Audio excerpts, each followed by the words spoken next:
just to see, but to be seen as well. Yeah. That's it. Be seen, but to see. See and be seen. Chaim Uvracha. I was talking for a minute. Somebody else said the Chaim. Said, I don't want to celebrate the Itkin Yahrtzait every day. So we need the shliach right now. We need Mashiach right now. Then whatever. So we need Mashiach. So like I said, even forgive the Eibusher if Mashiach and Rabbi Yosef are not the same person.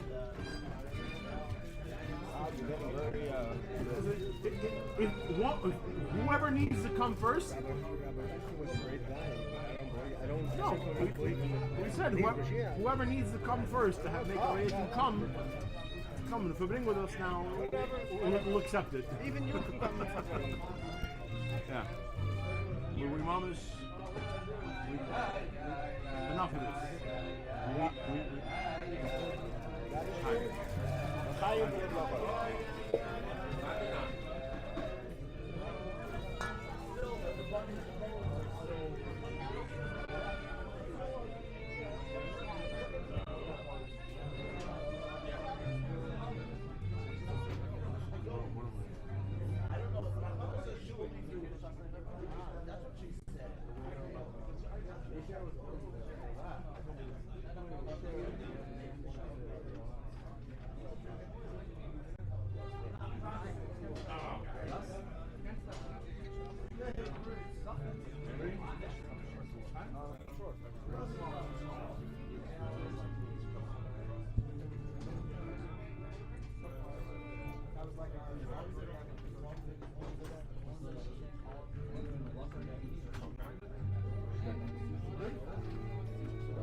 Say hello to your mother.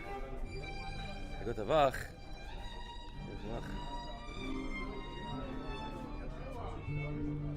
Good Tavach. Good luck to you. Good Tavach, Rabbi Gorkin. Said you eat today? Not yet. Nah, say you no.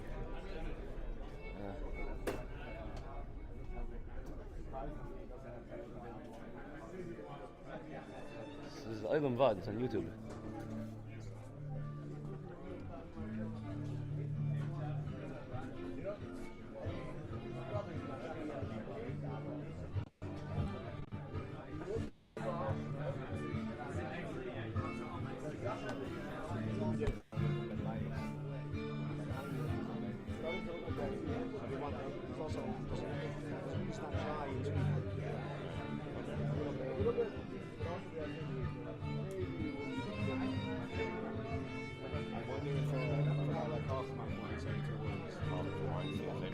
only because when I'm old, it was the kind of constituents of I knew them back when.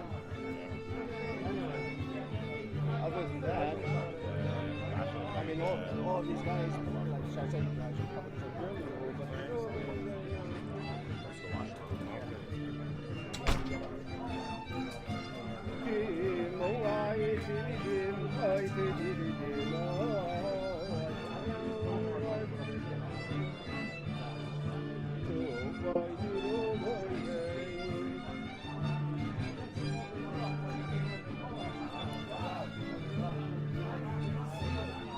what's this up in Smolensk? You were there, Hanukkah? No problem?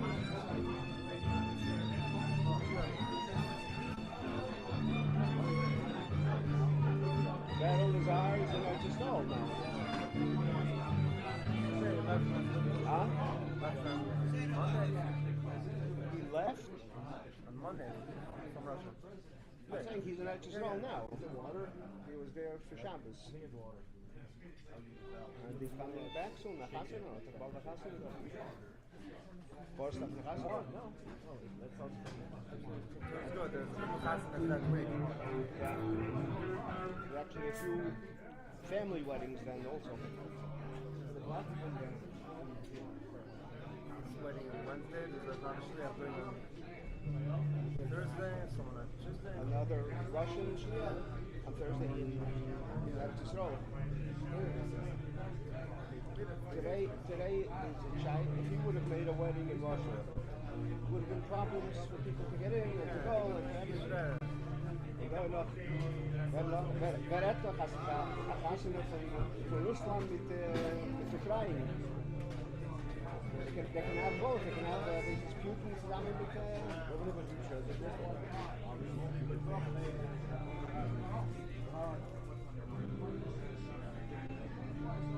Okay. Now it's official. Now it's official.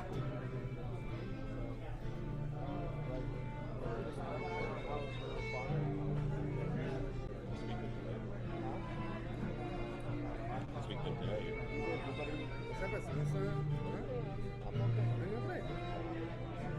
Mama's house. He wasn't, when he got back, he was, Last week it sounded okay. yeah, when he came back, he had issues and he was busy. And, But from Bogota. yeah, Okay, shit. Oh, travel is always, I got some ice. it was okay, because your mother was very worried.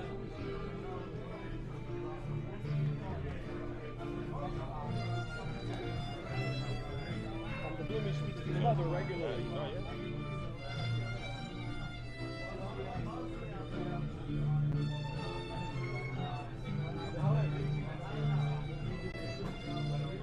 Who else might say something?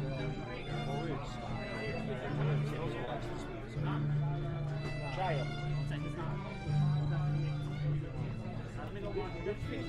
What?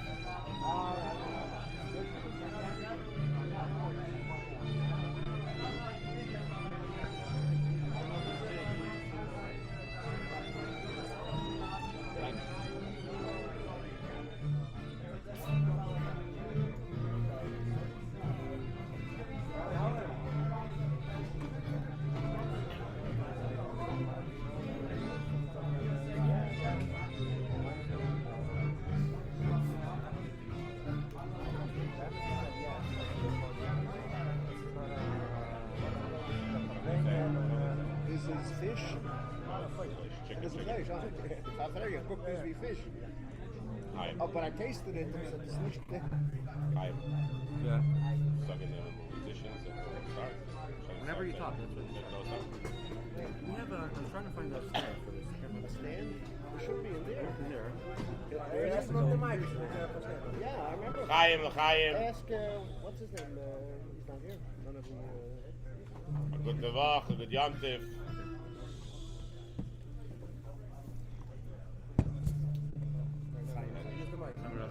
Well, speak on this. Good Tavach. No, it's not working. Wait, don't make it loud. You have to get at least the music stuff.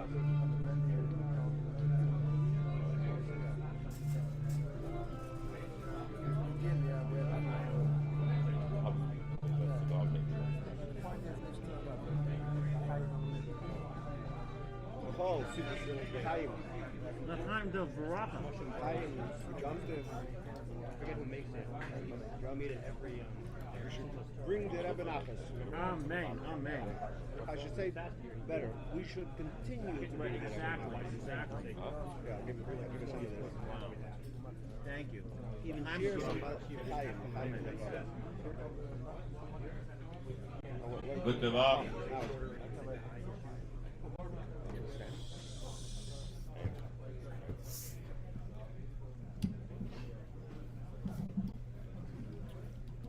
Good Tavach and a good Yom Tiv.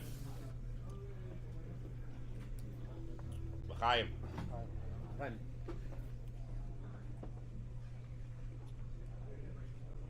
Some Lava Malka verbringen. In honor of the upcoming Yahrtzeit of our beloved Rabbi Itkin.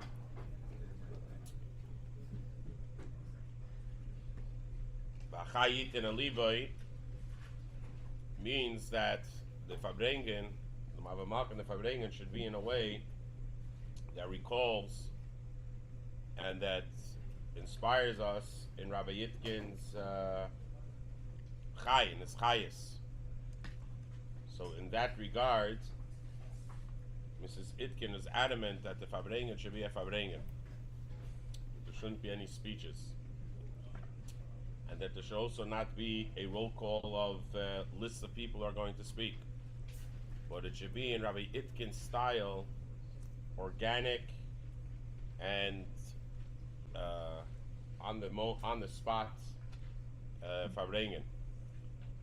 So with that in mind, Mirz Hashem, the first thing is there should be a Fabrengen of Achayit and a Liboy of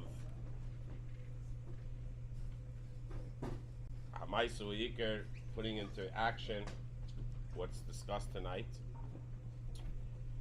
And so in that vein, it will be a more, the idea is of it to be more of an informal setting, which means that we'll move around the table and offer people to share some words. So, although it sounds like a little of a contradiction, just remember that you're not the only one. But start. We have to.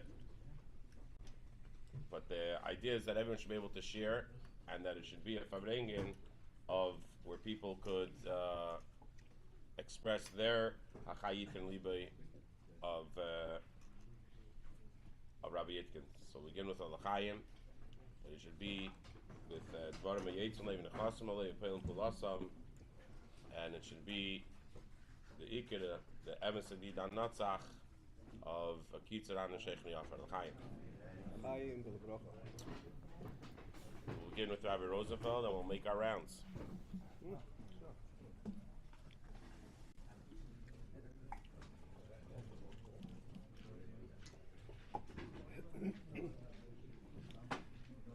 To have the true Fabrengen style, as Rabbi Yolton just mentioned, for that you have to have Hachayit and Alibe and try to reinstate or actually bring back Rabbi Itkin so he can actually do what he was best at, and sitting down and Fabrengen with people and getting everybody involved and encouraging them not just to listen but to actually share with them what they feel and their feelings and their responses and their attitudes, so that whatever is said. Thank you. So whatever is said is something that it's not something from above, coming from above, but it's coming from within ourselves, sharing with one another how we feel and how we should react, particularly in days like today. So just to share a word that the Rebbe says, and it's Peschem with Dvar Malchus. It's always good to start off with a word from the Rebbe. And the Rebbe shares in a Sikha this Shabbos a beautiful word where it says that when Yosef meets Binyamin, so it says that Binyamin bachal Savorov and Yosef bachal Savorov, that they each cried on each other's shoulders. And obviously the question is, what were they crying about? So the answer to that Rashi says, they were crying about the Bati Mikdashim. Each one had a Beis HaMikdash in their own piece of land in Eretz Yisrael. First Beis HaMikdash, the second Beis HaMikdash, the Mishkan, and each one was crying on the one in, it says, in the other ones, Beis HaMikdash that was destroyed, they were crying about. They weren't crying about their own. So Yosef was crying about Binyamin's, Binyamin was crying about Yosef's. And that's what Bachal Tzavarov, they cried on each other's shoulders. So the Rebbe asks, the obvious thing would be, if each one had what to cry about, why did Binyamin have to cry about Yosef's and Yosef had to cry about Binyamin's? And the Rebbe answers, it's obvious too, and that is because you only cry when there's something that you can't do. When you can do something, you don't waste your time crying. You do something. So Yosef wasn't crying about his Beis HaMikdash because it was his. He had to do whatever he possibly can and can't waste time crying. Binyamin the same. But when we talk about somebody else's, I can't tell the other guy what to do. So what I can mostly do is, after I see the other one trying and still not being successful, I can cry to have a feeling with him. In a similar vein, you find, similarly so, if you look in the whole entire Parsha today, you find Yosef, actually in the Parsha it's mentioned 5 times that Yosef cries. First, when Yosef reveals himself to his brothers, it says he tells everybody to step aside, and he cries. And then on in the Parsha, there's 5 times a mention of Yosef crying.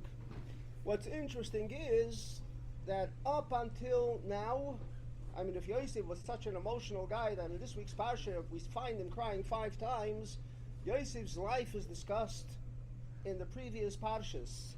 He went through quite difficult times throughout his life. And yet we don't find one time that the Torah should share with us that he's crying. Nothing about his crying. Yosef continues to do, and he was thrown into the pit. Torah doesn't say that he was thrown into the pit, and then he hears that he's going to be sold, and story over story doesn't tell us that when Yosef heard what's going on, he started crying. Yosef, we find, continues to try to do what he can to be able to get himself out of the situation. So, similarly so, to the word that the Rebbe says, is the similar concept here as well, that so long as Yosef was in a position where something needed to get done, even when he was thrown into the pit, and he had to think about how do I get out of this pit, he didn't have time to cry and just bemoan his unfortunate situation. Yosef knew that, I got to do what I can, and he went on and did, and Torah doesn't tell us that he cried. Interesting though, one of the Mefarshim actually brings down, and one of the Medrashim actually says that when he was in the pit, he actually cried, and it says the way he was crying to his brothers, and he asked them how come they're doing it to him, but Torah doesn't mention it. Because from the Torah perspective, the correct thing and the proper thing for Yosef to do at that moment was, and what's negea to us, what's effective to us is to know that Yosef just did everything he possibly can, and as a result of that, it caused that ultimately Yosef was able to save Klal Yisrael, because he was a doer. That was the life of Yosef, always doing and not bemoaning the difficult situation. We all go through difficult situations, and obviously we're talking about now the Yahrtzait of Rabbi Itkin that's coming on. He had difficult situations, particularly in his later part of his life. He had challenging situations all throughout his life. There were difficulties that ccame up all along. I knew him for quite a while. I probably knew him for 60 years.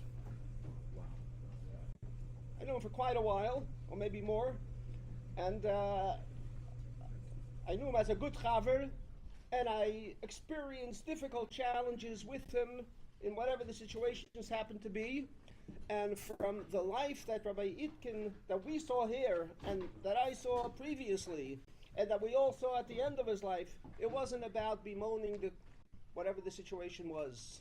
It was always about what more can I do to, as the Rebbe says, to bring out the beauty in the world, to share another thing with, whether it's a mitzvah kashrus, whether it's a mitzvah limud Torah, whether it's a mitzvah of bias, whatever the issue was, wherever there was a need for something to be done. You know, he came here to be a teacher in the yeshiva. That's what he originally came. But by the time his Yahrtzeit arrived, he was involved in everything and anything, whether there was a time originally when the Russian Jews came out of Russia. There was a big exodus out of Russia for Russian Jews, and Pittsburgh was one of the fortunate places where a lot of Russian Jews arrived. I remember at that point talking to Rabbi Itkin about, we need to be doing something about this. And Rabbi Itkin, of course we need to do. I will head that up. You know, I'm familiar with Russian. I don't know if he spoke actually Russian. He learned a bit of Russian along the way, but he got immediately involved in that. Similarly, when the issue of kashrus came around, he immediately got involved in that. Whatever the issue was, it was immediately, what can I do, and how can I do it in a positive way to affect the world as it ever wanted us to do. Hey Tavis, today, I remember vividly, I got a call from New York about when it happened, and the first one I went to tell was Rabbi Itkin. He was here in the building, and the first thing he said to me as soon as I told him that, I said, I don't know what you're going to do, but one thing I can tell you, I'm going straight to New York right now. So Rabbi Itkin was a doer. Whatever the circumstances were, he knew you have to do what's necessary. He actually came back the next morning. The next morning, everybody was beginning to think about we have to go to New York, but he was already there and back. So that's the kind of person that he was. So the Rebbe helfen that that we should, some of those situations, somewhat from the life of Rabbi Itkin, and we should remember, Kolzman, there's something we could do, we should do, and not sit back and say, it's a difficult situation, there's nothing I can do. So the Rebbe helfen, the Rebbe wird helfen, but it's our hope that we should be from those that help the Rebbe to help. L'chaim, we should be zoiche to valkitzu v'ranu sheichni ofan. L'chaim.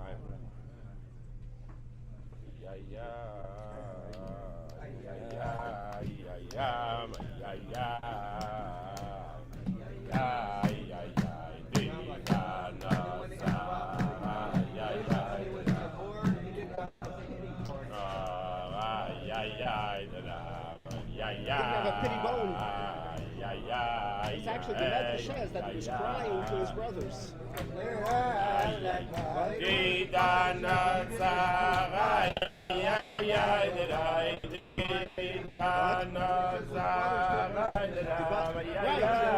Again, that's based on that medrash. The Torah doesn't say it Di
The Gemara uses an expression about the relationship between various Tanoim and Amoraim.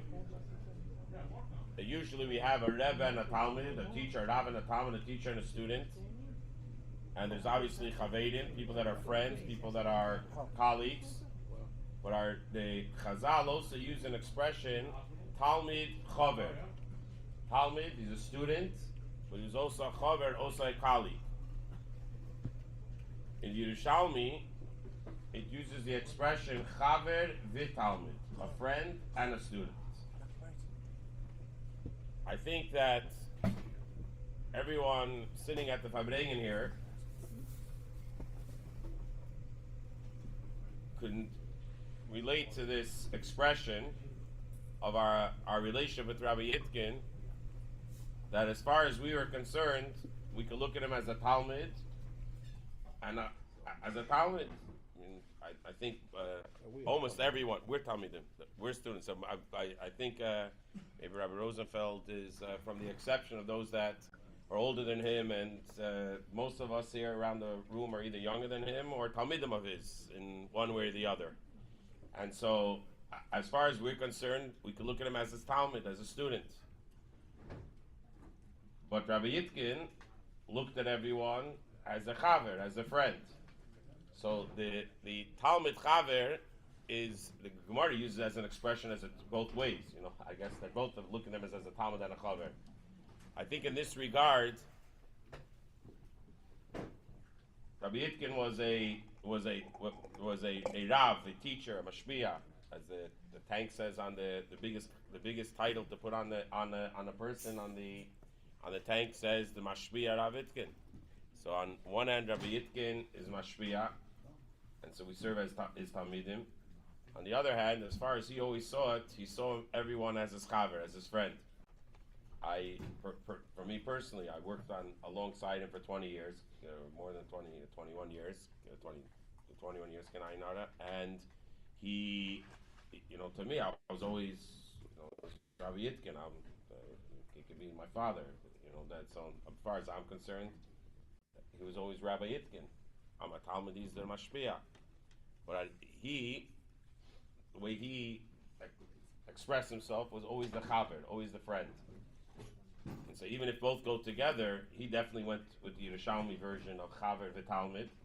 First the chaver and then a Talmud. And perhaps that's why he was such successful as a Mashpia, because he was able to see everyone as his chaver.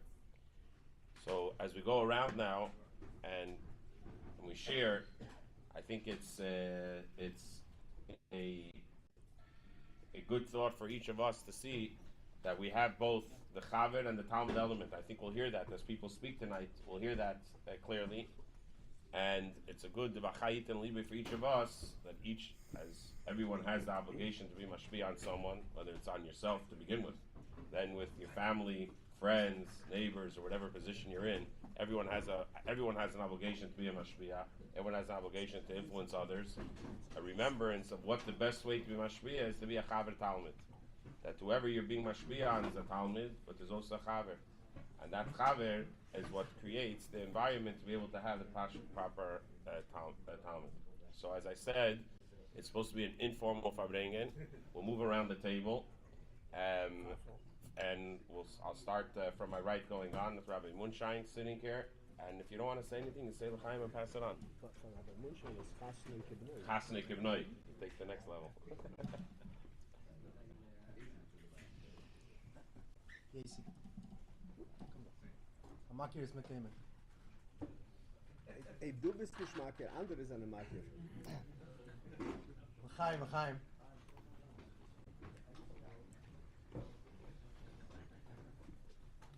just continue what Rabbi Alton just said.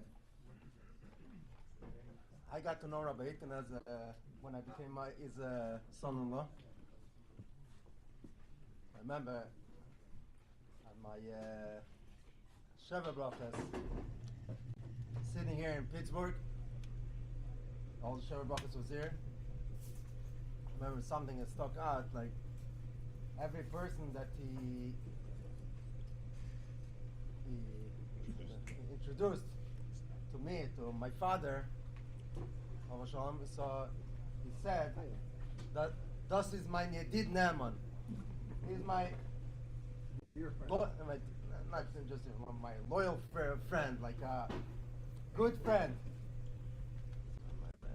My father was like reacted like, how many Yedid Naaman you have? Like everybody's. But that was him.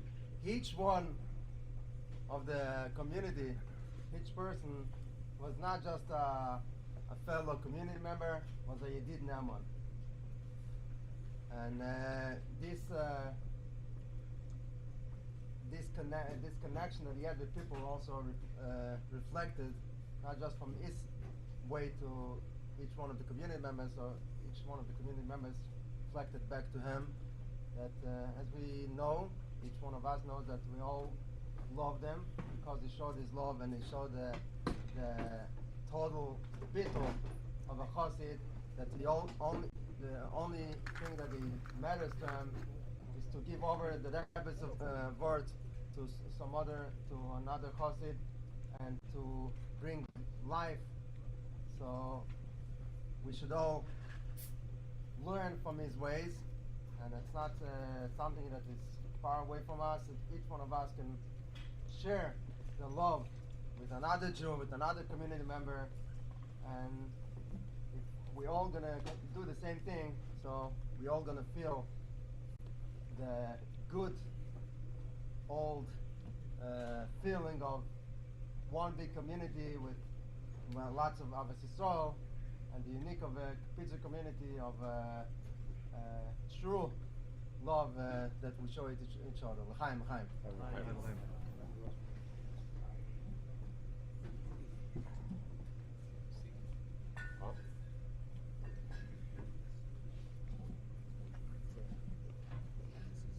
First of all, on a personal, Rabbi Itkin Shalom took exceptional care of our parents.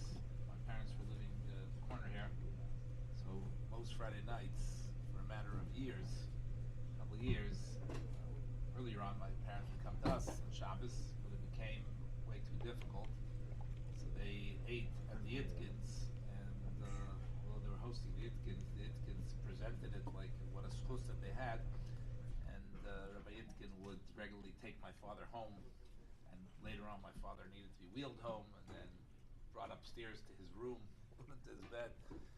He dealt with him amish like it was his own father. So that's on a personal note. We're forever, our family is forever grateful for that way they treated him, and my parents felt like mamish, they were honored guests, like they're honored guests at a dinner every Friday night. Tried to ask them to tell stories and share thoughts and ideas, and so that's number one. Just want to tell a brief story because everybody has a story to tell about Rabbi Itkin, so just to tell one story. Some of you may have heard, but nonetheless, a couple months, I don't know exactly when it was, but I went to a chassan in New York, and the fellow sits down next to me. His name was David Schottenstein. He sits down next to me, and I didn't know who he was. He said, "You mind if I sit next to you?" No problem, I'll see you there. He said, "I always wanted to tell you this story about Pittsburgh." I said, "Okay, here's your chance." And I actually have a recording of this on video. I asked him. So he says to me, he says his brother, his older brother, was learning here for a year in Pittsburgh, in yeshiva. And he was far from wanting to attend a yeshiva. He was on a different trajectory, not the yeshiva line, a different line. His brother, he said, convinced him spend the Shabbos in Pittsburgh. So he got on the Greyhound bus and he traveled from Columbus to Pittsburgh and he spent the Shabbos. And he said he met Rabbi Itkin. We had never seen before and he didn't have much relationship with him afterwards. And he said everything he probably doesn't even know. But he transformed his life. He came back from that weekend in Pittsburgh from bringing with Rabbi Itkin, participating in bringing with Rabbi Itkin. And he came back to his father. He said, I want to put on tzitzis. And from there he went on to a yeshiva path, maybe not exactly the same as his older brother. Nonetheless, he went, he joined that all because of observing and interacting with the Rabbi Itkin Farbrengen. And the story speaks volumes about, there's a misconception. You take a bacher at the time, this bacher, where he was at, and you think to yourself, how can a Rabbi Yitkin have ashpah on such a guy? To have ashpah on a bacher like that at that stage in his life, you need someone with it, someone who knows statistics from the recent sports, from the games, someone who's a little bit dresses a little bit more cold, he's a little bit more chill, he's a little bit more. Sometimes you think that, but the fact of the matter is that someone who is real and genuine has the greatest effect on all people. It doesn't make a difference where they're at on their journey. People respond to the type of person that Rabbi Yitkin was, that he was genuine, he was real, he was a chassid, his core, and he didn't have to necessarily have the language, the words, the dress that someone else had. He just shared who he was with everyone he interacted, and the other theme that I'm sure we'll hear time and time again, with a simchas hachayim, with a tremendous joy, and this transformed a lot of people. So this is one person Rabbi Itkin doesn't even know that he had ashpah, to the best of my knowledge.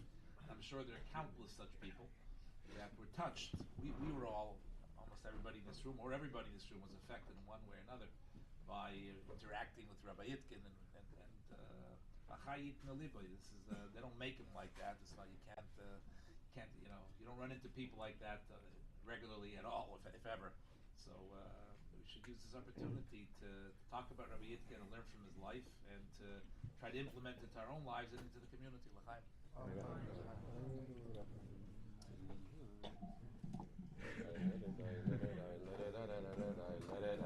Ay,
L'chaim. We're going to move around now again. The mic is sitting by Chaim, Saul. Take it, and if you don't want to say anything, you can pass it on. No one will hold it against you. I didn't mean that to Charlie, but to anyone who's passing around. Don't be. We said Rabbi Itkin is not a person just of words, but of action. So I think that should be incumbent upon us all tonight to talk about not just talk, but action. Right. So we've been talking about raising money for the Barokas, for the memory of Rabbi Itkin. Beautiful new Barokas. We're raising money for it to remember the highest and the simcha that he brought to our shul. So in that regard, I'll pledge at this point $1,800 toward the purchase of Barokas. And invite others, either publicly or privately. You can tell myself, Rabbi Itkin, or Rabbi Rosenfeld, the amount that you pledge for the Barokas. So there's a word that I say every year. I'll warn you that some of my own thoughts, but there's a word I say every year, and we try to relate it to this evening's functioning. And it's on this week's Parsha, and Rabbi Rosenfeld talked about the crying of Yosef. And one of the times is when Yosef meets Yaakov after 22 years, and he cries on the shoulders of Yaakov, but Yaakov doesn't say Yaakov is crying back. And Rashi says the reason why Yaakov was not crying on Yosef was that he was in the middle of saying the Shema. So the question is, how does Rashi know that he was saying the Shema? And couldn't he must have seen Yosef far away. He couldn't have said the Shema before it or whatever. And why is it dafka the Shema? I mean, was it really passed on at that point through Egypt through 110 years of years? Oh, he said the Shema at that time. So how does he? Yes, Rashi is Rashi, and he could use Ruach HaKodesh, obviously. But how Al Pi Teva could Rashi understand that it was the Shema that he was saying? And it goes back. The thought is it goes back to why we cover our eyes when we say the Shema. I don't know how many people know why do we cover our eyes when we say the Shema. And I heard once from Rabbi Twersky that the reason why we cover our eyes is that when we say Shema Yisrael Hashem Elokeinu Hashem Echad, the Yud and the Yud, the Yud Kei Vav Kei, stands for Chesed, whereas Elokim stands for Gevura. So when we say Shema Yisrael Hashem Elokeinu Hashem Echad, we're saying that the Yud Kei Vav Kei, the Chesed and the Elokim, the Gevura, is all one. What we may see as Gevura somehow is Chesed. We can't always see it, so we close our eyes as a sign of faith that despite the Gevura that we're seeing, it's somehow also Chesed, that we have that faith. So what's happening here? Yaakov has been away from Yosef, believing Yosef has died for 22 years. And we know that after somebody dies, after a period of about a year, Hashem gives us a gift, so to speak, that we don't forget, chas v'shalom, the person who has passed away, but the grief is diminished somewhat. In the case of Yaakov, Yosef is still alive. So for 22 years, he is experiencing this tremendous grief. And what happens? Yaakov comes face to face finally with Yosef after 22 years, and he sees what's really was happening. What he thought was Gevura all these years, he sees Yosef is the head of Mitzrayim, has a very nice ring on, and he's garbed in the robe, and he has the entourage, and he sees what all these 22 years was Gevura, what he thought was Gevura, was also Chesed. And one other thing here. When he is saying Shema Yisrael, when we say Shema Yisrael, we're thinking Shema Yisrael to Bnei Yisrael, right? We're thinking about all of Israel, Bnei Yisrael, when we say Shema Yisrael. At that time, there was no Bnei Yisrael. There was no whole people of Israel. So what's happening here? Yaakov is speaking to himself. His other name is Yisrael. He's saying Shema Yisrael. He's saying to himself, what I thought was Gevura all this time was also Chesed. So perhaps that's Piteva, Yaakov could deduce that the Shema in particular, that he used himself up at that point and say the Shema. So at this point, we're all longing for the day when we don't just see the parochas and think of the memory of Rabbi Itkin, but we long for the day when we have Rabbi Itkin and all our loved ones here with us, beguf.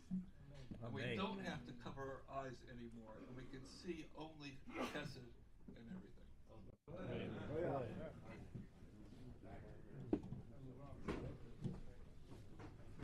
Good to know. So I actually have had the privilege of having Rabbi Itkin involved with two generations of first friends and then sons. I was not in yeshiva here, but many of my chaverim, my friends, were in yeshiva here, went in Sifta here. And Rabbi Itkin was a powerful mashpia for them. With apologies to anybody else in the room who was teaching at the time, the one he taught. And then, of course, my own children who were in the Sifta here. And the one now who's missing that experience, my youngest son, who doesn't have that opportunity anymore. So again, very briefly, just to say that last year, after the Tira, we have a WhatsApp group of a lot of guys, some of whom are here, but all who moved the same circles. And Rabbi Itkin's name, I think, traveled beyond even the Chav here in Yeshiva. And there was a lot of memory sharing, and whenever we bring infrequently as a group, he's a big topic of conversation. Everybody talks about the teachers, the Rebbe, and sometimes with a lot of jokes, a lot of whatever these incidents that happened, and I can remember it, I think, with a tremendous amount of fondness and love, and then kids. And again, I remember times, it wasn't that long ago, he would come to me and say, okay, this one or that one is great, but we need to talk about this issue. And it was always, I think, with a sense that he brought wanting to bring every child into a place where they was right for them, not necessarily what he saw for himself, but something where he felt that they were in sync with where they needed to be. So very clearly left a mark on everyone, and I'm sure we have that. Everyone sitting in the room who is in yeshiva had the same feeling. So I hope I'm not disturbing anybody else's thoughts, but that's my takeaway. He was a lovely person who gave everyone a tremendous amount of attention. We should all take from that. We should all look at everybody else around us and be interested in what they're doing and share with them. Good to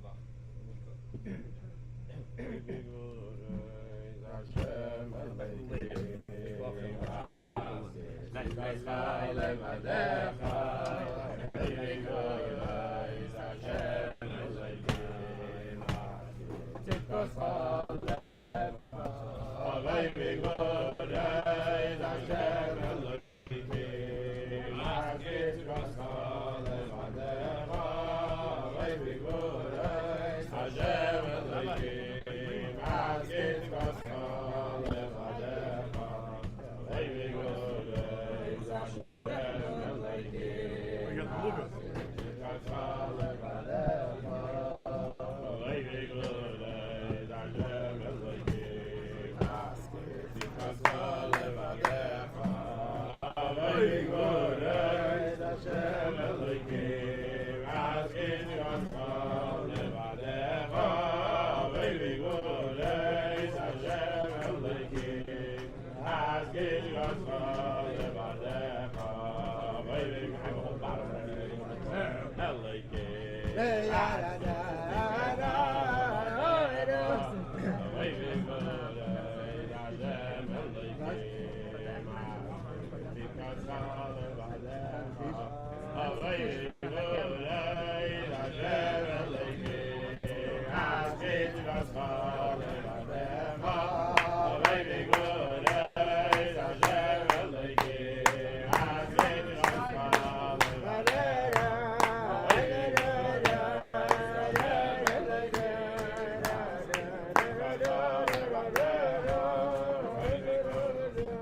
Earlier today at Kiddush, I mentioned a couple of stories that Rabbi Yosef mentioned about his youth that give a little insight into the special type of husband that he is. And from my perspective, I had an opportunity to know him as a friend and somebody that I learned with for a couple of decades after moving to Pittsburgh, but I didn't know him as youth, of course. And I look at him as the prototypical Lubavitcher Chassid, and it was mentioned that he's the same person in all circumstances, whether he was a Rebbe in yeshiva, or whether he was doing kashrus, or whether he was inspiring people or helping somebody who just needed some help, Begashmis even. He was always the same person who literally cared and loved for every single Jew. It was Emes Dicket, Ahavas Yisrael. So that was, and that has an influence. That was mentioned that you can have somebody who's a little bit off the derech. What would they have somebody to do with somebody like Rabbi Itkin, who's obviously a very, frum Jew, but because he cares and that comes through, that has an influence. One personal story that I had talking about how he was everybody's chaver. He's a friend to everybody. When my son Shmuel had his ofruf, we were in Crown Heights. We shared a farbrengen with a Charatanov, who was also had ofruf at the same time. I found myself sitting next to Shalom Charatanov. I didn't know Reb Shalom at the time. And I was Pittsburgh. You're from Pittsburgh. You know Rabbi Itkin? I said, yeah, I know Rabbi Itkin. He's my chaver. And if you guys know Reb Shalom, these were two childhood friends who knew each other from their earliest days in Crown Heights, year after year after year. They were a real good example of people who truly loved each other and cared each other all the time. They could communicate without even saying anything. But Rabbi Itkin had that relationship with many people, not to the same degree, of course, but having somebody that you looked at as a friend and cared about. He and I had an opportunity in our families to travel together to Almaty, Lubavitch, and it was really a special relationship. And that's who he was, because he really cared. He wanted to share these opportunities with other people who were interested in doing it. And so, Baruch Hashem, we're able to take advantage of that. But because he really cared about every single Jew. And so that's just in brief. Hey,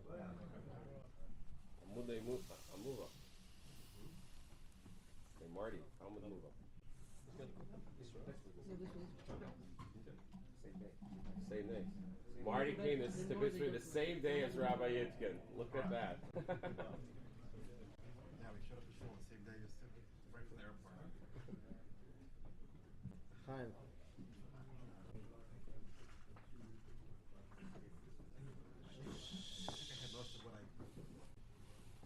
The stories that I have about Rebbe I've said already over the past year of writings that I've done with him.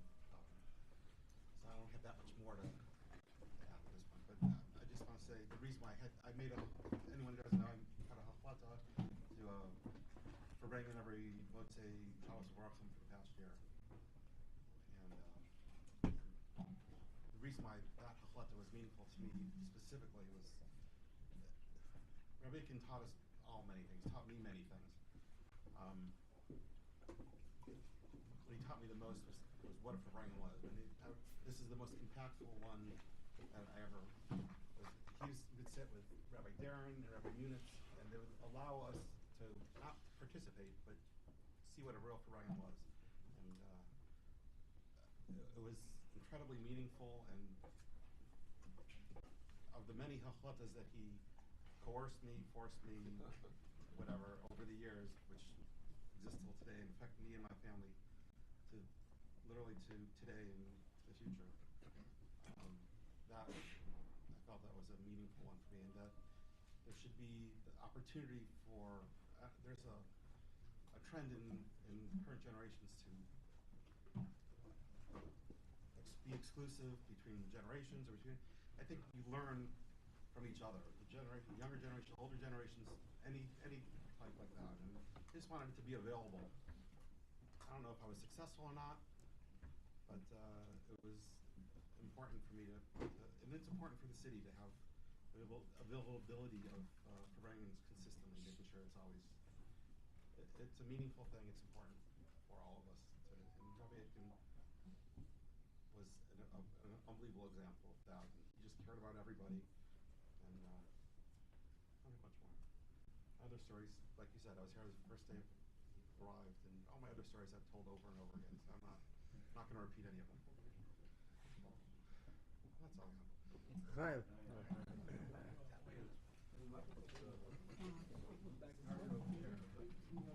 Bounce off each other. Okay.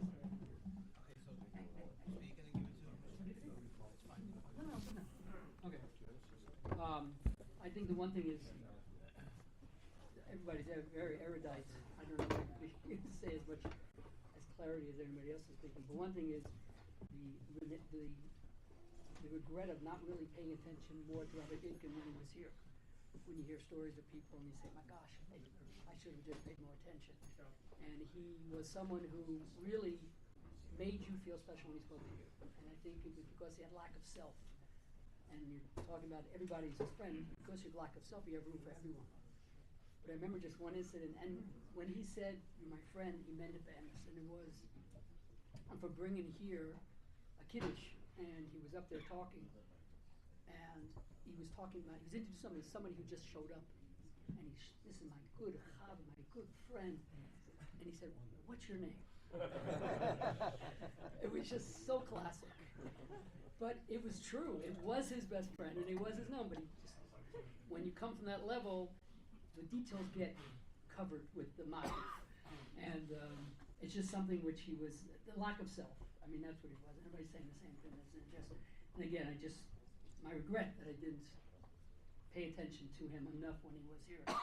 Now we should just have Mashiach. Now he should be here back again. Amen. I knew Rabbi Itkin for the last 30 years. He was a good friend to everyone. But more than a good friend, there was a time I went through it.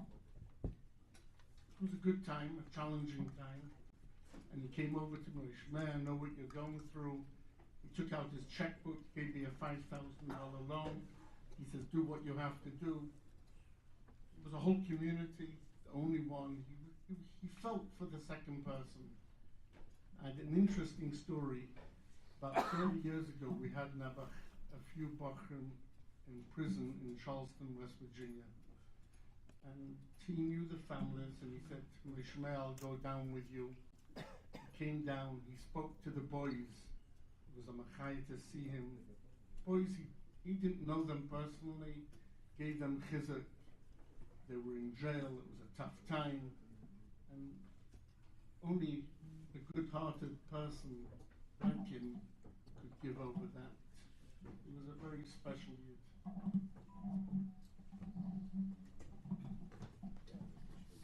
My wife and I moved here in 1989, and my wife, and Mrs. Itkin became fast friends almost immediately. And as a result, we spent a lot of time in the Itkin house. Spending a lot of time in the Itkin house was not a benign experience. There was always a fart, there was always a snippet of something, of a sicho, or something he'd heard, or something he'd seen. And we were expecting our first child, so I was trying to navigate adulthood. He looked on compassionately, and he didn't give me a loan, but just was always there to make sure that the other person had what they needed. Gosh was emotional, what have you, and he's sorely missed.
L'chaim.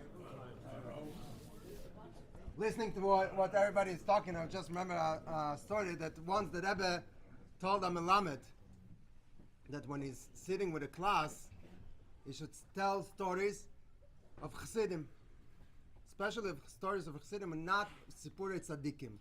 The Sipurei Tzadikim and Sipurim are like stories of righteous people, the way they did miracles, and the Rebbe told him, tell stories about Chassidim. Why? Because when you tell a story about a tzaddik, so the child listening to a story says like, oh, this is a tzaddik, this is like a special person who did miracles. And so what's my connection to him? And when will I ever like come close to him? So the Rebbe said, when you say a story about a chassid, so every person, every child can relate to it. And so the reason we're sitting, we're talking, we're saying story, it's not like a person who was like many years ago and who can compare himself to him. The whole matar is like we can learn something from him. It's not just a eulogy like a spading we don't do in Lubavitch, but we hear something, let's take to ourselves what we can learn to our life. Because if not, look, think to yourself, if Rabbi Itkin would sit over here, he'll listen to all these stories like, what are you talking about? Like, just so say l'chaim and l'chaim.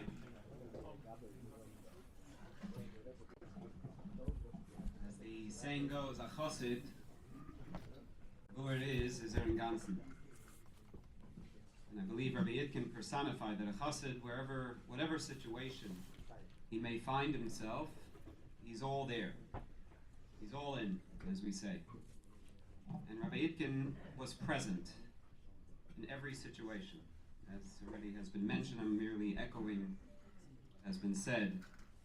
I had the schus to work with him since my arrival here, this community in Elul, Tufshin Nun, August of 1993. Baruch Hashem. So we were together through the days, the evenings, the nights, Fabrengens, and as was mentioned, Rabbi Itkin was a Varmach Siddish Yid, but he had, and one may have thought he was a little bit mufshat, a little bit sort of out of things, but in his interaction with people of all walks of life, of all ages, he had a certain savviness and a certain awareness of what was going on, and found some way to connect with all of those individuals and all of their life journeys and ideas and so on, obviously from a proper Chassidish perspective, etc. As many of us sitting here today, former Talmidim or parents of Talmidim, recall fondly graduations of the high school, the Mesivta, and one of the highlights of the evening was when Rabbi Itkin would hand out the diplomas. And always found something generous, good word, insightful, generous, positive of each and every bacher. And as the years went on, it wasn't just off the cuff. He thought about it, and he actually sometimes sat with me trying to come up with phrases and wording, but it was genuine. You know, he stood up there, and many of you are nodding, as you know, as he handed that diploma, but it was a true hug. He hugged every bacher that came up, and the pure joy emanating from his face as he watched this bacher finish and move on to whatever other era, whatever other stage in life. It was just a tremendous sight.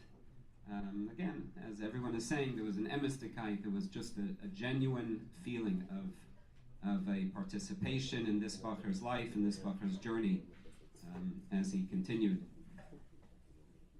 I had the opportunity, again, he wasn't well the last period, I guess it was the summer before, so a year and a half ago. The family had brought him to a local park. It was a nice day, and I was trying to just spend some time Fabrein with him. So we sat, and it was an early Friday afternoon. We sat there for a good while. And again, not well, in pain, which he was hiding. But Simchas HaChayim. We Fabrein like the old times, like decades earlier, and asked about this and that, and just the conversation, Pashat, and always positive, upbeat, as I'm sure everyone here in all their interaction. So tremendous qualities. They broke the mold. After that, they don't make them like this. So many, many memories, many stories. We'll give others a chance. But again, Vachayit and Aliboy, of the Simchas HaChayim, of the Emistikait, of the Varmkeit, of the Chassidischkeit, that we should continue to emanate. Chaim. Well, I had my family had a meeting with my Itkin when we moved here back in 2012, and I would say that our first interaction with him was really symbolic of my Itkin. He came over to our house and he kosher kitchen, and kosher, you get rid of that which is undesirable, and to say it another way, when you connect with emes, you see what's undesirable and what's not good. And I would say our interactions with Rabbi Itkin was connecting with an emes, like a person with emes. So Baruch Hashem, we had that privilege.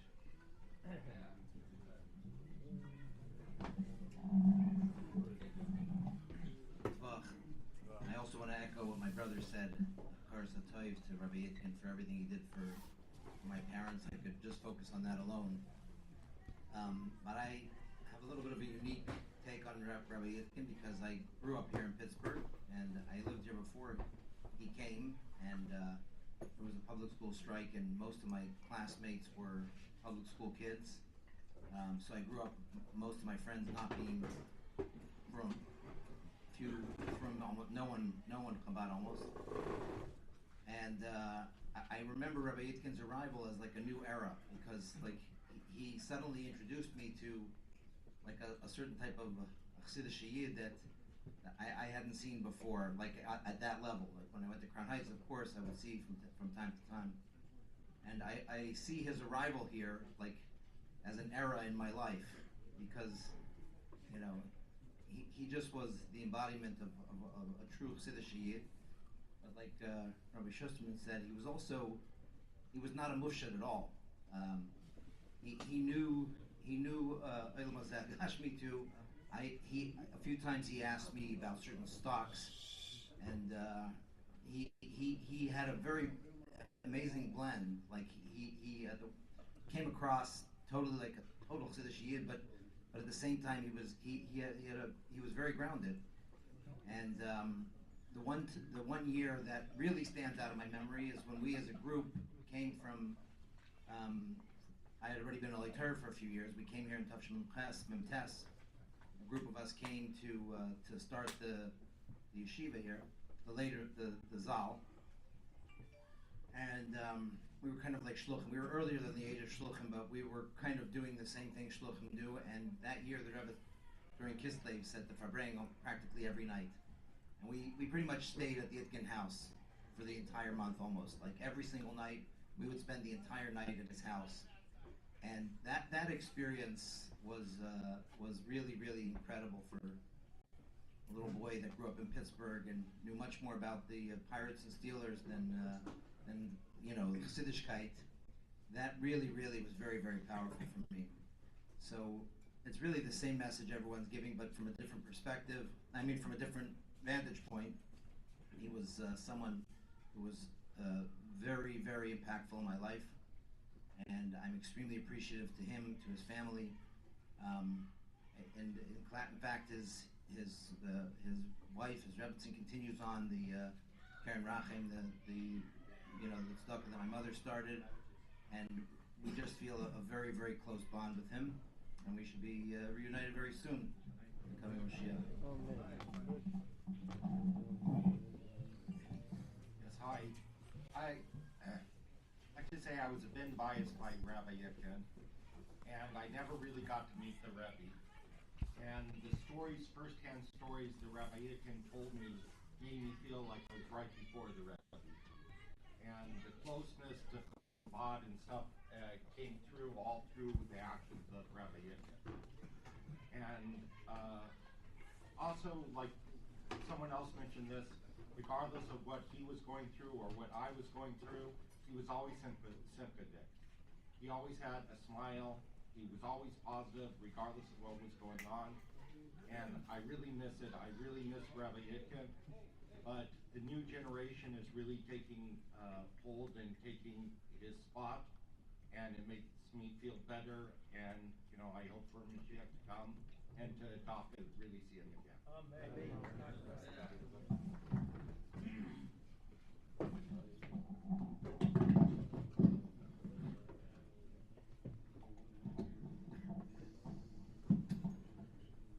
There's a lot to say about Rabbi Itkin, as everyone has said. I just want to share, even though I was so much younger than Rabbi Itkin, Rabbi Itkin truly made me feel like I was his best friend, and that he was always there for me.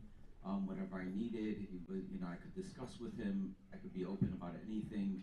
He would give me true good advice. As people said, Rabbi Itkin, he might have given off this impression of being, a little, not so down to earth, if you want to call it, but the reality was extremely down to earth and extremely knowledgeable, and always had great advice and great, always pushed me to do whatever it was that I was trying to do that was a good thing. He always tried to push me to do it, and so on.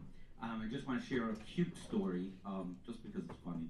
So we had a group that we used to go to the Rebbe. A group of us would go, for the Yom Pagras, we would go into New York, and we would leave around 4 or 5 o'clock in the afternoon.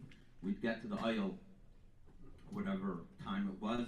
we'd stay out Hill for about 2 to 3 hours, and then we'd turn around and come back to Pittsburgh to be back in the morning for work. So we would usually go maybe, if we took a van, it was 6 people. If we took a car, it was 4. Usually we tried to take a van, it was like 6.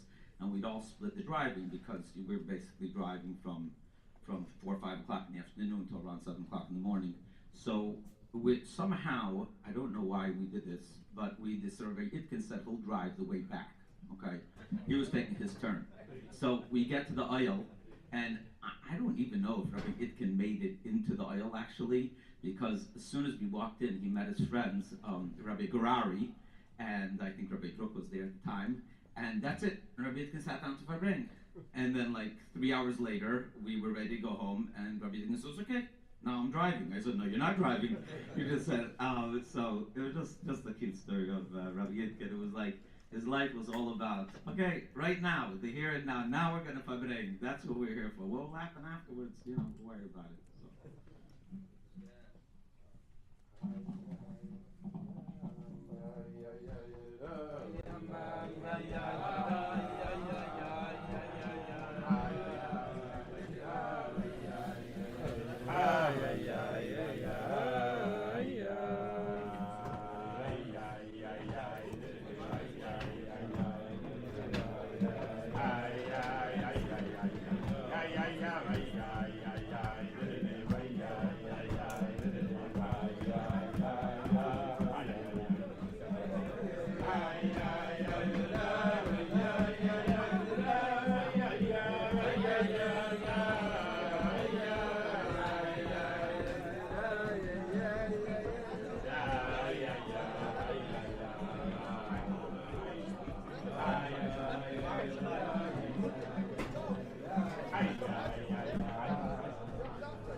When my wife and I moved into our home here in Squirrel Hill about 5.5 years ago, we were informed in no uncertain terms that if we wanted to have guests join us for meals, that our kitchen would have to be koshered by Rabbi Itkin.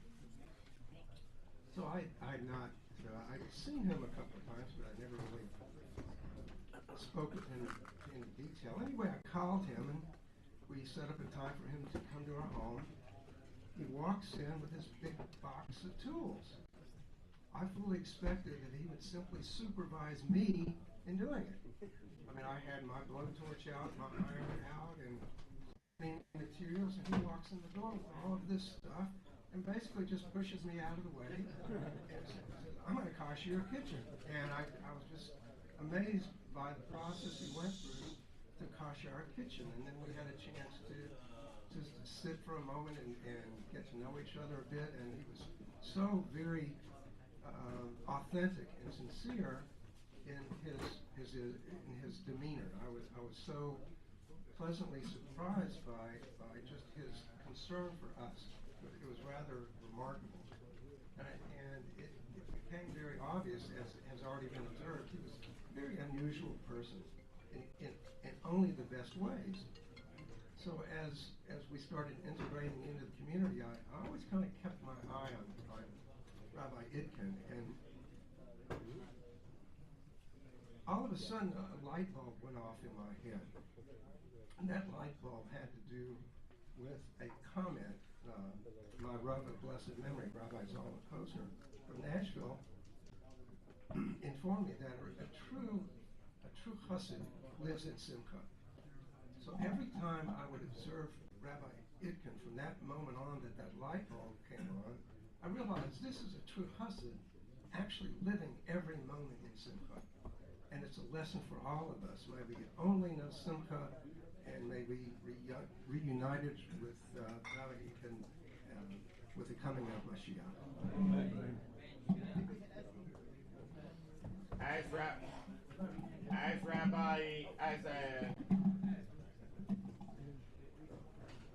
As Mordechai Cohen said, that the greatest simcha is knowing that there's a next generation Rabbi Itkin.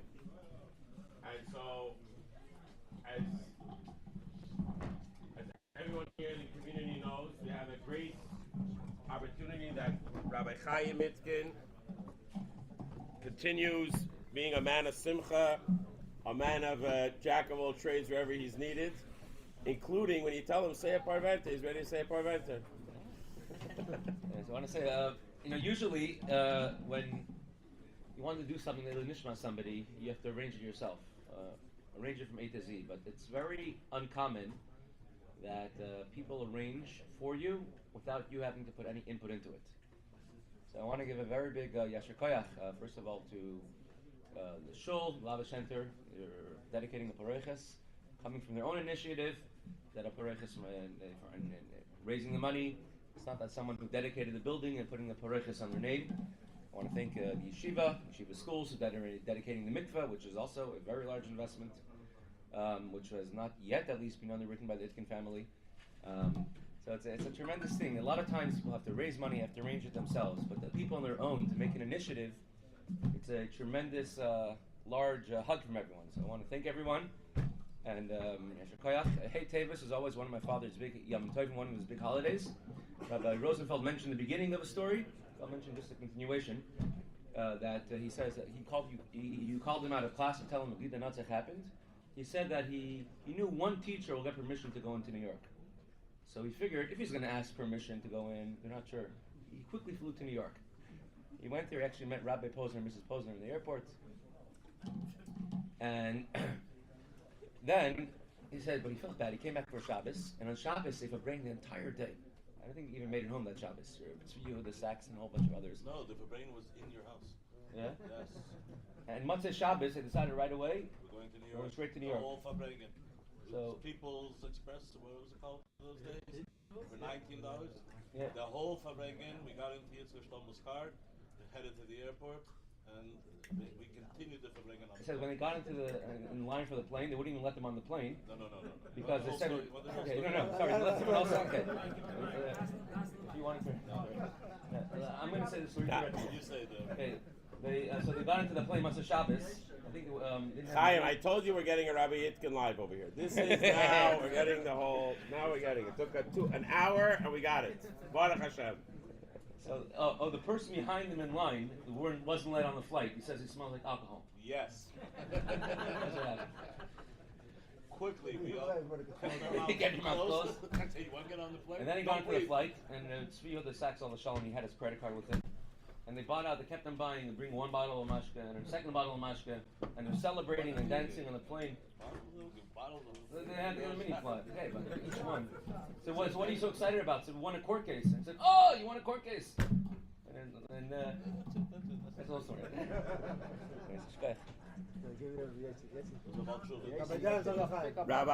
Rabbi Marty mentioned about the Fabrengens of the youth. So I want to mention one Rabbi more Rosen. thing. Yeah. I also want to mention tomorrow night in Mirz Hashem, Fabrengen by Rabbi Vogel Mirz Hashem tomorrow night, Kavod Tevis, and if everyone can please make it. So Rabbi Rosen mentioned about his early youth. So I didn't grow up in Pittsburgh, but I came here to visit my grandmother and my great grandparents. And I have to tell you, as a little kid, I also knew that there was always my uncle Yesi And Rabbi Itkin, there's always action, there's always something to come entertain yourself with. So, Rabbi Darren. So, you mentioned Hey Tavis. First tonight is Hey Tavis. And this morning, Rabbi Rosenfeld asked me if I'll speak for the women. Their women's Kollel Sunday morning session. And my first thought was that if it was Yutas Kislev, I would have no hesitation because I could probably come up with something to say for Yutas Kislev, more than just something. When it comes to Hey Tavis, I've always had a problem of how to convey Hey Tavis to people, who are perhaps not exactly aware of what the whole celebration is all about. Okay. I mean, let's be honest. It's not a pleasant story. The background is kind of messy, and I always had a problem. Like why? What's the purpose? Why share it? Why? But then on a personal level, I could say that I can tell you exactly what the sentiment of Hey Tavis was for me. Okay.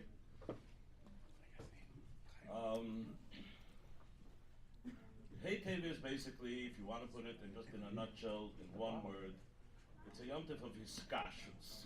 Okay, so I'm not going to go into a lengthy discussion of what's hiskashus, etc., etc. Other than to say that there are different ways of hiskashus.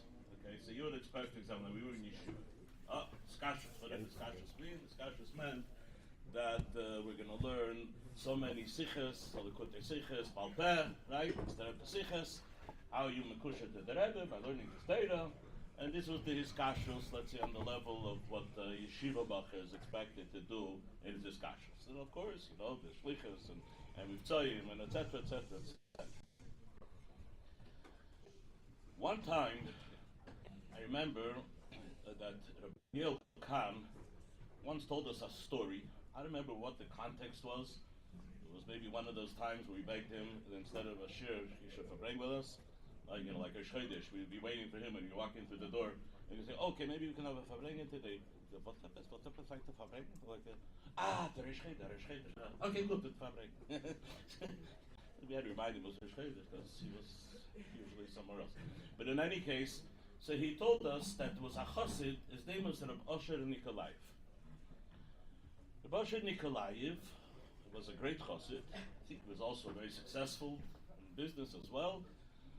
He lived in Nikolaev, which is the city where the Rebbe was born, and he was also known to be a great mikusher. He was very attached to the Rebbe. So he will personify this idea of his kashus, Rabbi Osher Nikolaev. So he told us, what was the kashus of Rabbi Osher Nikolaev? He said when he would come to Lubavitch, the first question that he would ask is, "Was macht der Rebbe?" How is the Rebbe doing? And then he would add, "Ich mein poshet in gesund." I mean, poshet, how is he health-wise, right? You expect a great chassid, and he was known to be a big masculine chassidus, right? He comes to Lubavitch. What was the Maimer last Shabbos? Would you have the latest Maimer? You have those days, didn't fly around, today we have fax machines, so the Maimer gets around really quick. Oh yeah, whatever. Oh, that's right, we got beyond that. But you come to Lubavitch, I'm a kusher, what would a chassid ask? What's the late Maimer came out, Aksav or something, right? Was macht der Rebbe? Poshet in gesund. Okay, it's a different level, a different kind of hiskashus. You push it to him, the Rebbe's gesund was first and foremost. Okay?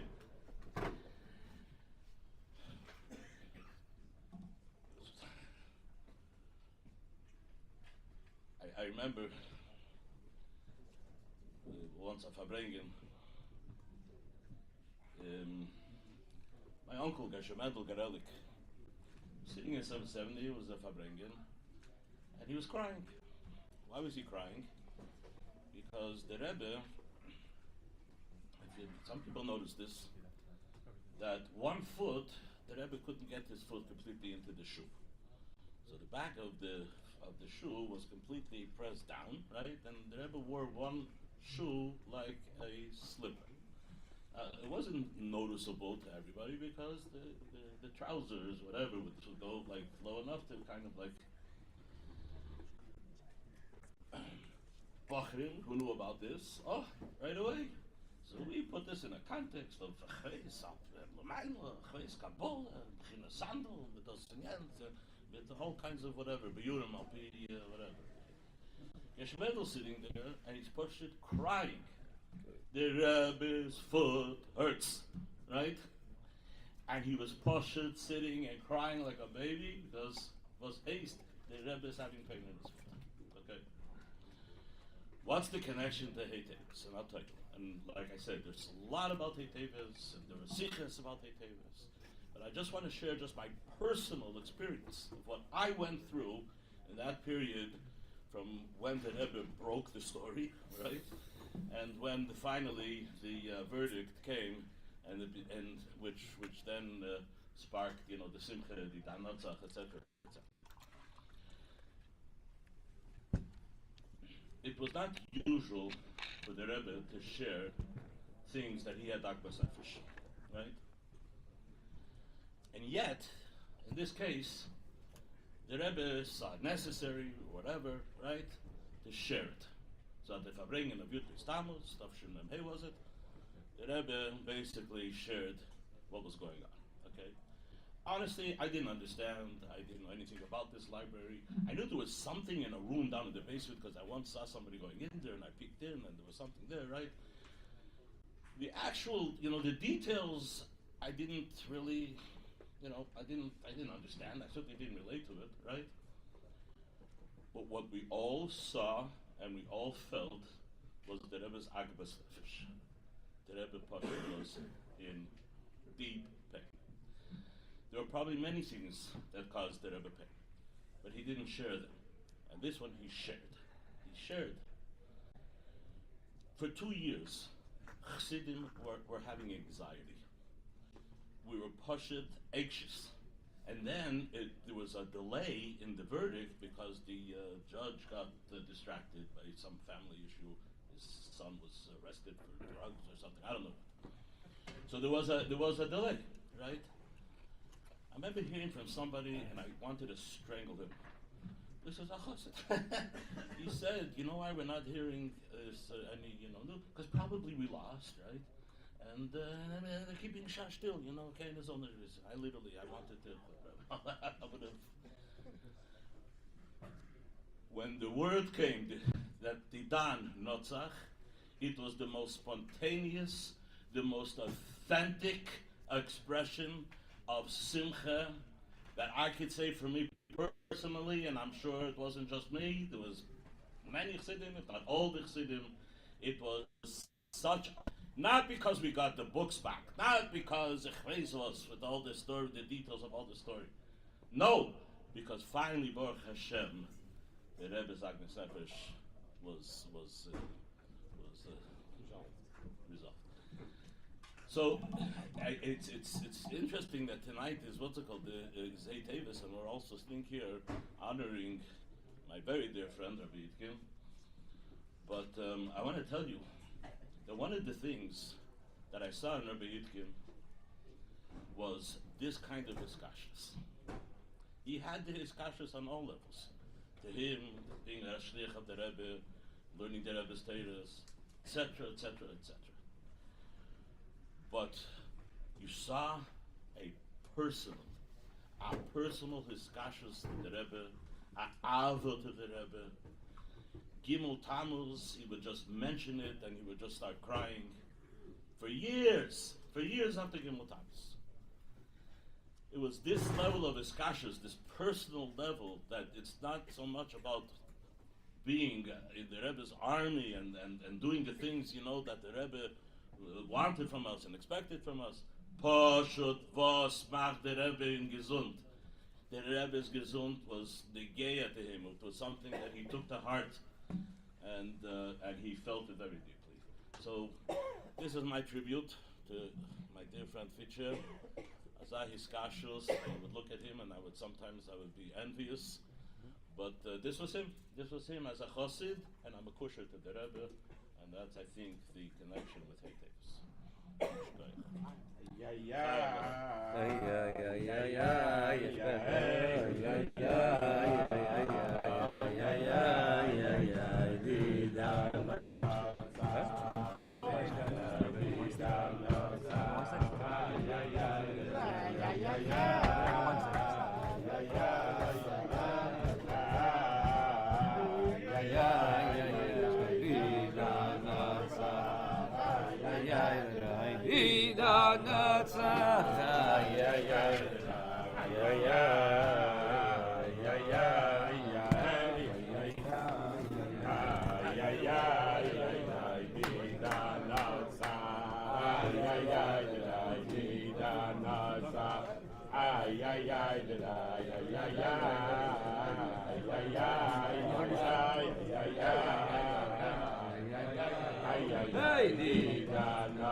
One of the people in the community that know Rabbi Itkin back in the day, Rabbi Weinstein. Hi. Tell the whole story. The whole story. Well, sort of recognizing what everyone else has shared before, which is certainly true, and I just want to express, through some examples of how that came to be with me, especially what Rabbi Yossi Rosenblum said earlier about how Rabbi Itkin could relate to everyone, no matter who that person was, and it didn't matter if they knew all the latest this or that seems to be, a cool way of entering it. His Pashat Ahavas Yisrael was unbelievable and broke through everything. So I met Rabbi Itkin. I was at a phase in my life when I decided that I was going to check out Yiddishkeit, and so from my hometown of Richmond, Virginia, one Shabbos morning I decided to take the long summer walk to town, which is where Chabad davened at the time. It was about, it was a long walk, but I got there not knowing anybody and not knowing what to expect, but in there during that time, this was either the first or second week I was there, this was a summertime between my college sessions, a young rabbi walks up to me, says, "Hello, I'm Rabbi Itkin." He was there he right out of Kollel, he and his wife and one child, Rabbi Munshan's wife, and then a brand new baby, was in Richmond, Virginia for 1 year as a program director for the Chabad there. And so he said, "I'm Rabbi Itkin, would you like to learn?" And it was perfect, exactly what I wanted to do. And so we set up a time to learn, and very quickly I got to know and join their family for Shabbos. And just as sort of a couple little stories. Some of you have heard these stories before, but whatever, it's worth mentioning again. I was a college student. I was a physics student, physics and mathematics, already in my junior year, so I was well along in my studies. But I did not have much of a Judaism educational background. And so as I was getting involved, so it came up at some point that, I really didn't know the Aleph base, quite honestly. I never had a bar mitzvah ceremony when I was 13.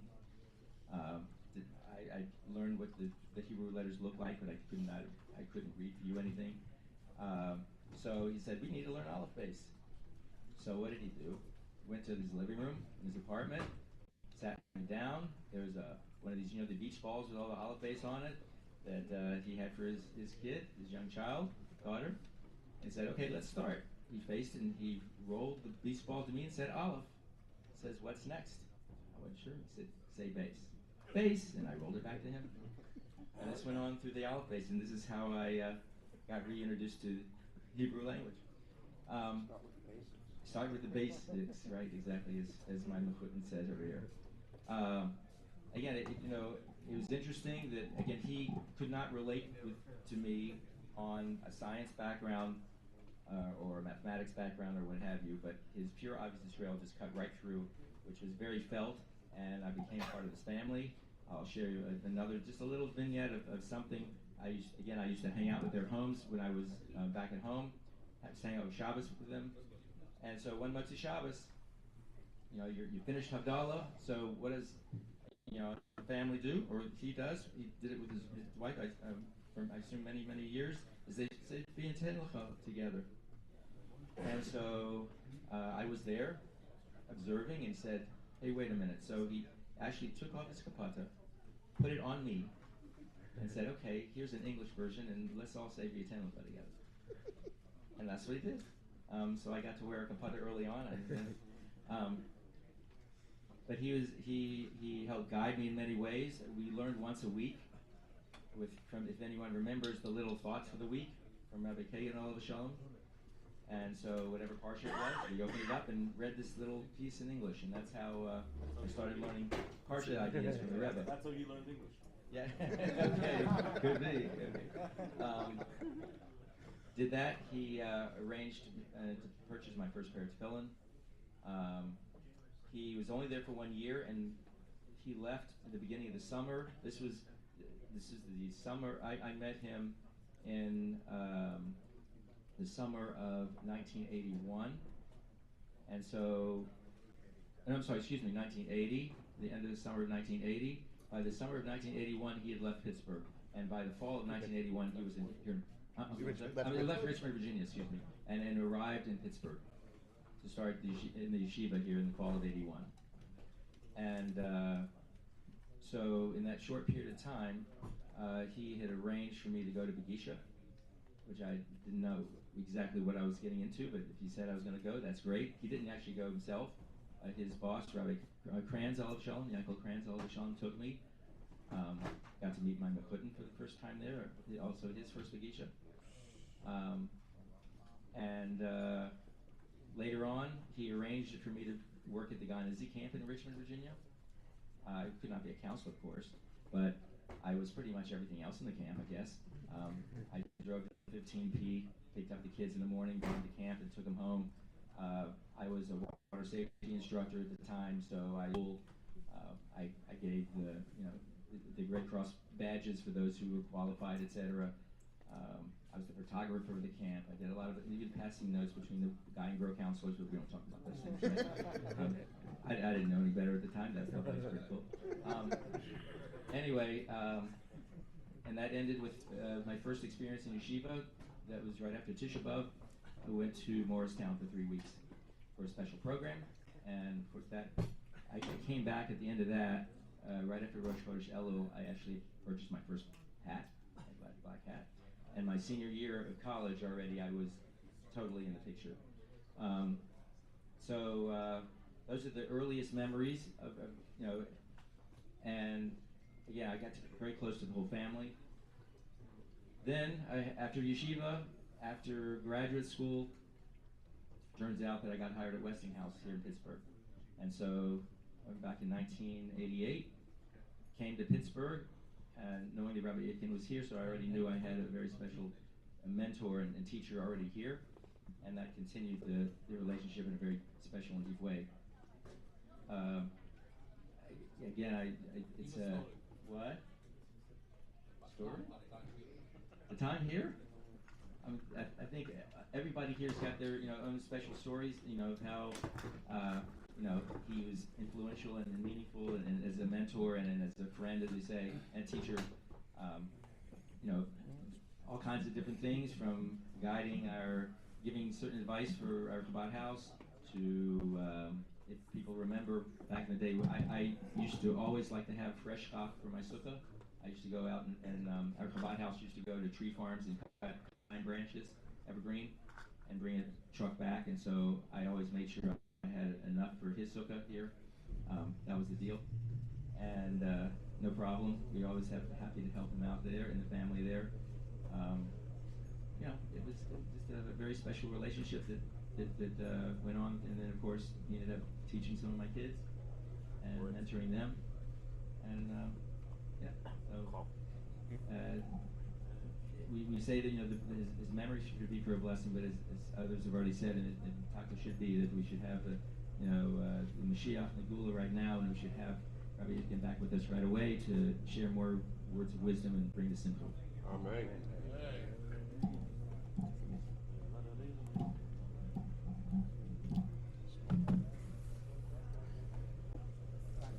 All right, so I'm going to tell a crazy story with Rabbi Itkin. This can be unique. This can be a different story.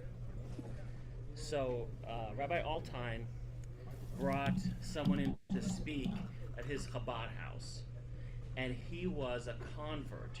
He was like a priest. He was like whatever. He was a Christian guy who was like a big macher as a priest. He was really, really bucky in Christianity, and he was really into Christianity, and he had gone to a very, very high level, and then somehow he came to the realization that it was false, and he converted to Judaism, and he became a chassid of the Rebbe. He became a Lubavitcher, and he moved to Eretz Yisrael, and whatever, he became from God.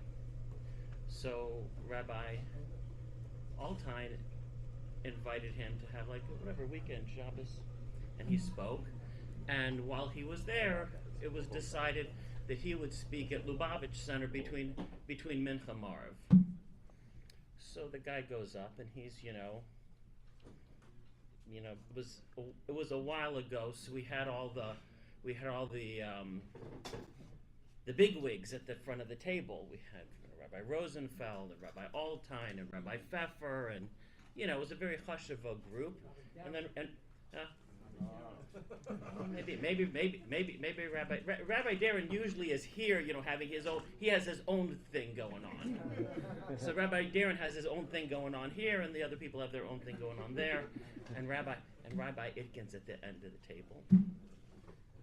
So Rabbi Itkin sits down, opens up a chumash, puts his face on the table, looks in the book, doesn't pay any attention to the guy. He's speaking, and Rabbi Itkin is not paying any attention to him. And I'm like, what the heck? We've got an invited guest here, and he's really, going into it, and really giving his story, and he's just standing up, and he's really, And Rabbi Itkin spoke like a priest, fired up. You're right. Were you there? He was right. He spoke like a priest, all fired up. He was giving like a really fiery sermon, and Rabbi Itkin's having none of it. I'm like, that is rude. We have an invited guest speaking, and he's paying him no attention. Whatever. I don't say anything. And then we go into the coat room, and Rabbi Itkin says, "Can you believe having this guy and show what do we need to hear from a Christian guy telling us how to be Chassidim?" And I lost it. And I really laid into him. I said, "How dare you? We have an invited guest in Shul, on Shabbos speaking, and you're there just sitting with your face in your hand, looking in the book, not paying any attention to him. That is so rude. How can you do that? That is not the way to be. So I really, laid into it. Afterwards, I felt terrible. Oh my God. I really ripped into Rabbi Itkin. I felt awful. So I was really heartbroken. And then I'm coming to shul the next day to daven Shacharis. And I, pull up to park, and I park across the street from Rabbi Itkin's house. And at the same time, he pulls up, and he gets out of the car. And I run across the street, Rabbi Itkin, I'm sorry. And I hug him, and see, the one thing about Rabbi Itkin is he kissed people. He kissed you right on the lips. He'd go, grab you, give you a big kiss. So we embrace, we hug, we kiss. I apologize. I'm sorry. Of course, it was like nothing. It was like nothing happened. But the reason why, he cared about how Hasidim were being influenced. He cared about what was going on. He cared about other people and the impact it would make with him. And then for me to be able to so free to yell at him, that suggests that he really was a good friend, and that we could embrace and make up like that shows, what a special person he was. Okay.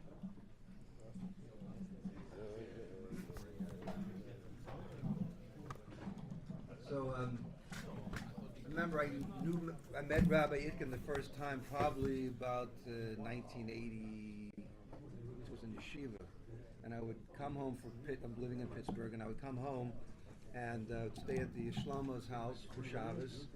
And Rabbi Itkin was somebody I remember from the very, very first part of the Pittsburgh community.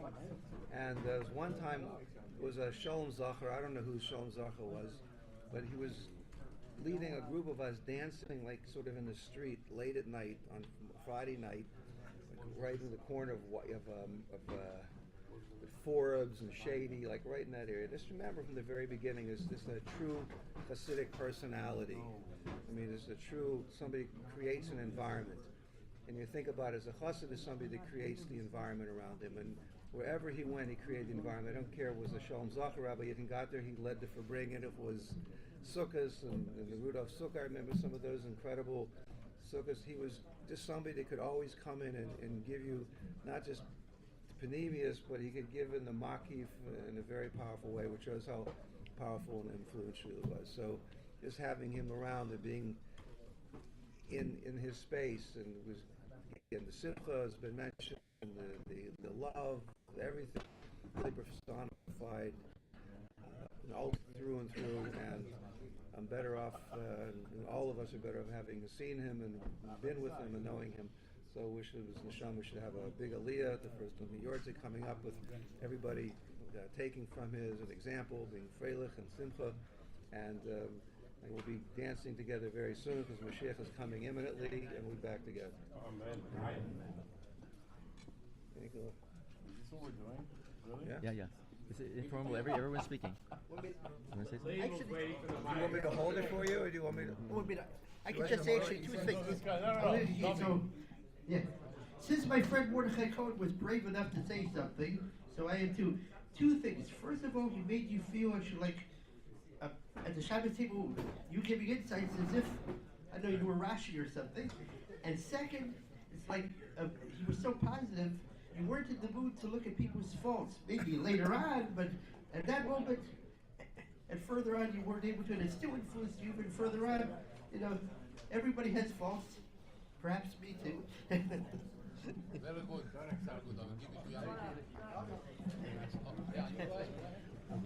good. Rabbi Itkin.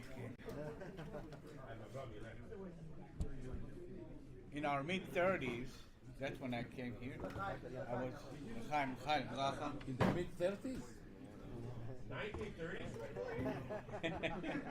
1935-6. Okay, I was 19. I was 38 years old. The 57-30s. I remember the first upbringing we had. It must have been I didn't know dates or not anything. It must have been one of the drinking days. Obviously, that's how I was introduced. Tuesday, yeah. Tuesday. And we had Fabringings. That Fabringing was at Yossi Darren. The three Yossi's that when they had Fabringing, you had to be there. Yossi Darren, Yosef Yitzchak, and Yosef Yitzchak. Three, yeah. It's the third Yosef one. Yitzchak No? is Rabbi Rosenblum. Yossi Darren, Yosef Yitzchak, and Yosef Yitzchak. Rabbi Rosenblum, Rabbi Oh, Rosemont is the third one. No, he was not here yet. Rabbi Munitz. Oh, I'm sorry. Right? Oh, Rabbi yeah. Munitz. That was my If question. anybody remember Rabbi Munitz and Rabbi Itkin. Brother Itkin. What's so unique about this, and you remember this, I don't know if anybody else will remember, that at the end of the night, it was for bringing. Not the night, it was the afternoon for bringing. No, Rabbi Itkin was missing. You remember? Nobody could find Rabbi Itkin. Nowhere. After a few After a few hours, they found him behind the couch of Rabbi Darren's living room. Yeah, that Rabbi Itkin had a way. Most people say he was a good friend of mine. With me, for me, was the best friend, right? But that's how you know Rabbi Itkin. He is your best friend. He genuinely was your best friend. And that's what we need we all have to behave like this to ourselves and to our neighbors. Chaim.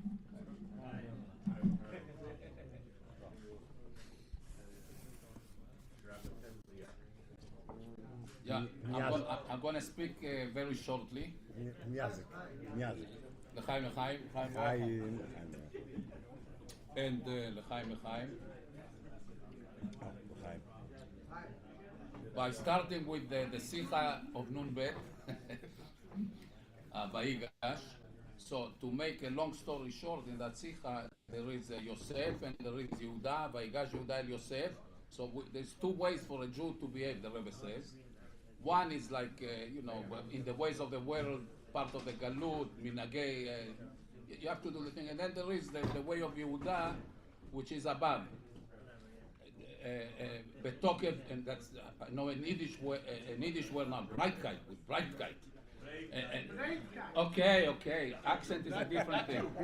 And how again? Yes. And the reason that one is able to behave like Yehuda did is because it's connected to the Eibishter that is above the world, like not Elohim but above.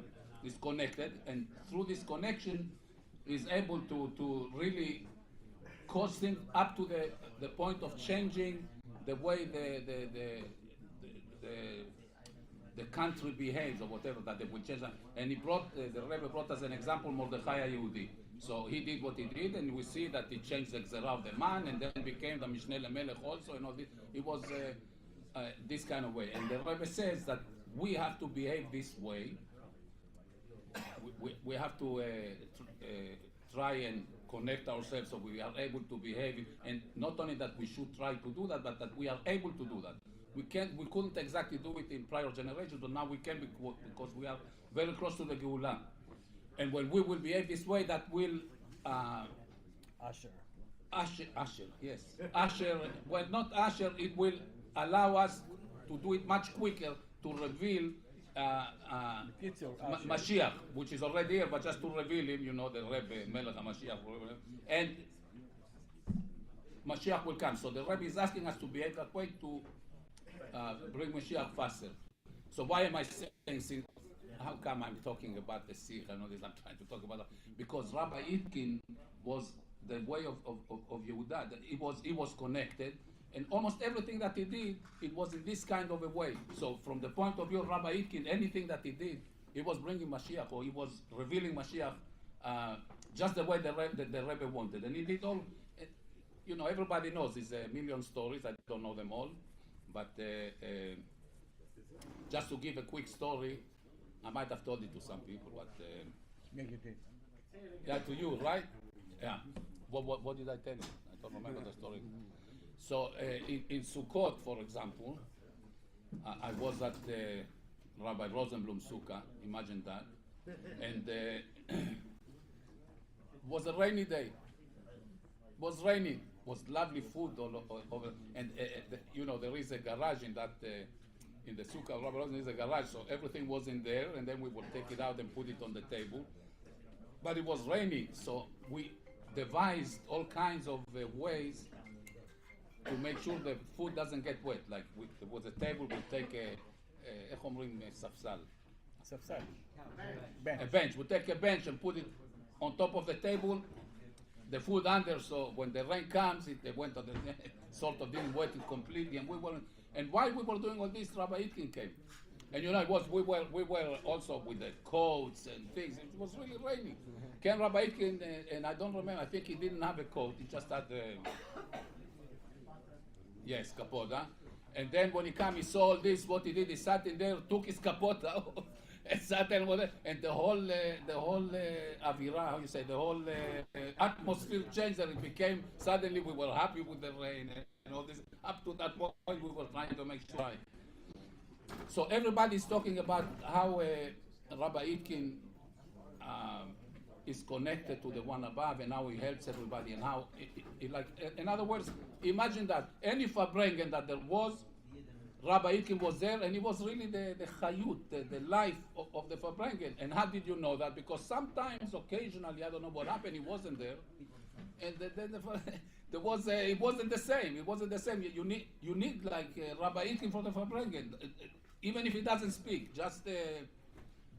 But I have a story like in the opposite way. What does it mean? There was some event in the JCC years ago. I don't remember what the event was, but we were all in the JCC, and over there is a stage. And I don't mean me, the yeshiva or whoever did the thing brought a magician. And this magician was giving a show, like to us, and we were all looking. It was just lovely, I must say. But this magician asked for a volunteer. And who did he ask for? Rabbi Itkin. Just happened that way. That was the funniest thing I ever saw. I never seen something like that, actually, because, you know, Rabbi Itkin, no matter what happens and what he did and whatever, he's like a fish in the water. He swims, it just fits everywhere. Now, it was like a fish out of the water. If they put him with the magician, he didn't know what to do with himself. It was not part of his environment. Magician, do this. And it was very funny. I just wanted you to know that Rabbi Itkin went both ways. One way, a fish in the water, and another way, when it's a little funny, it's not. It's just this. It was just living chassidut, godliness, whatever. It was just part of him. Anyway, next one. L'chaim. Everybody say l'chaim l'chvod Rabbi Itkin. L'chaim. Hey, it's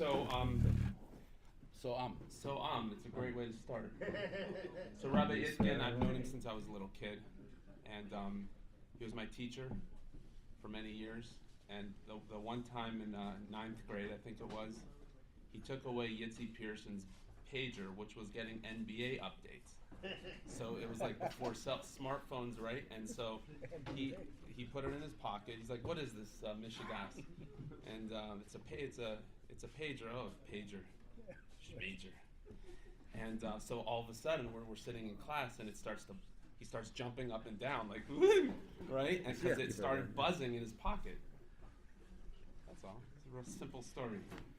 I think that it was, and then as we get older, grow into adulthood, go down our paths, there are people in, you know, we're in a kind of community where there are a lot of consistency. If you know an individual and you've known them for so long, you get to know them. And I think that his Rabbi Itkin's passing is traumatic, and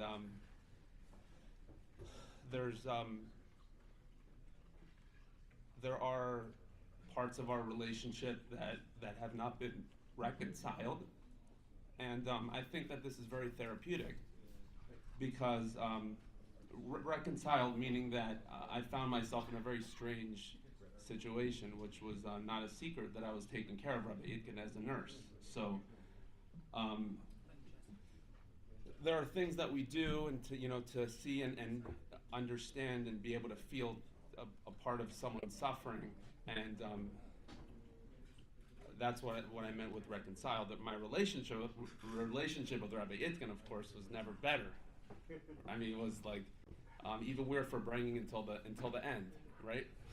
We were forbringing, like, I walk in at a point. Rabbi Itkin was lying in the bed waiting. I would start an infusion and then come back later in the day, and so he would rest, and so I woke him up to.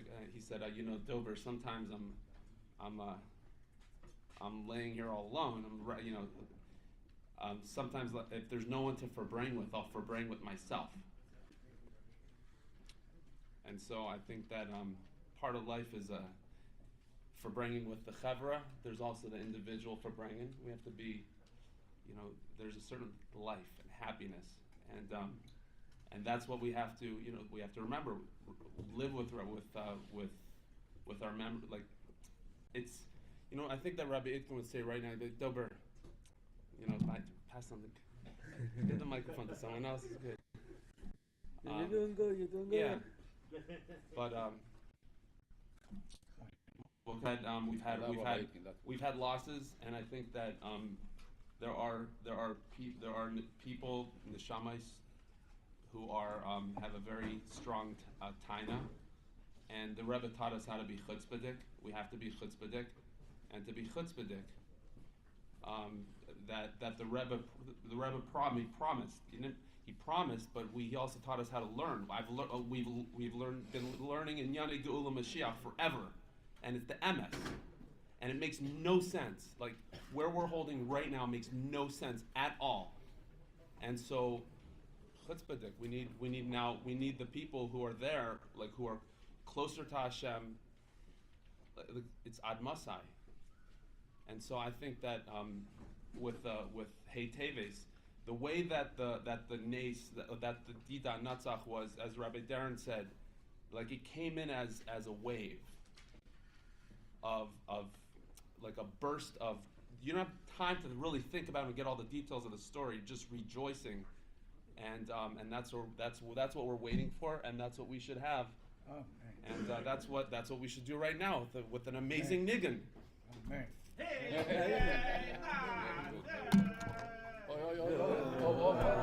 Ooh, is this the? That was. Use that to try. Thank you. The question is that one or mashkin? So then it's fine. It happened. It's good. Very good for how much happened.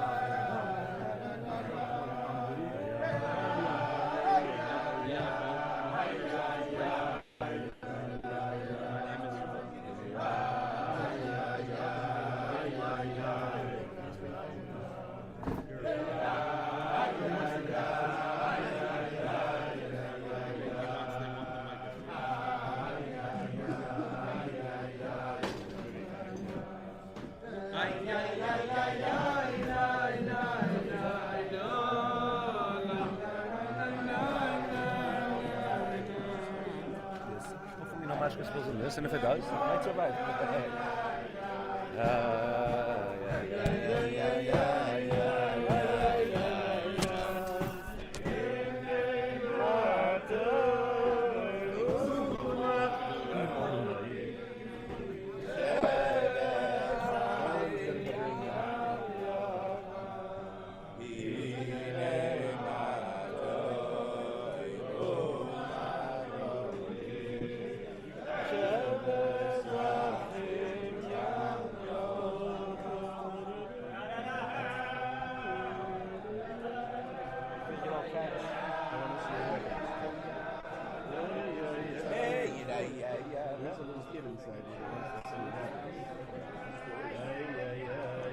tell my kid when he's playing with fire that I wrote down his entire virtue playing with fire. I wrote down his entire virtue playing with fire. What about it?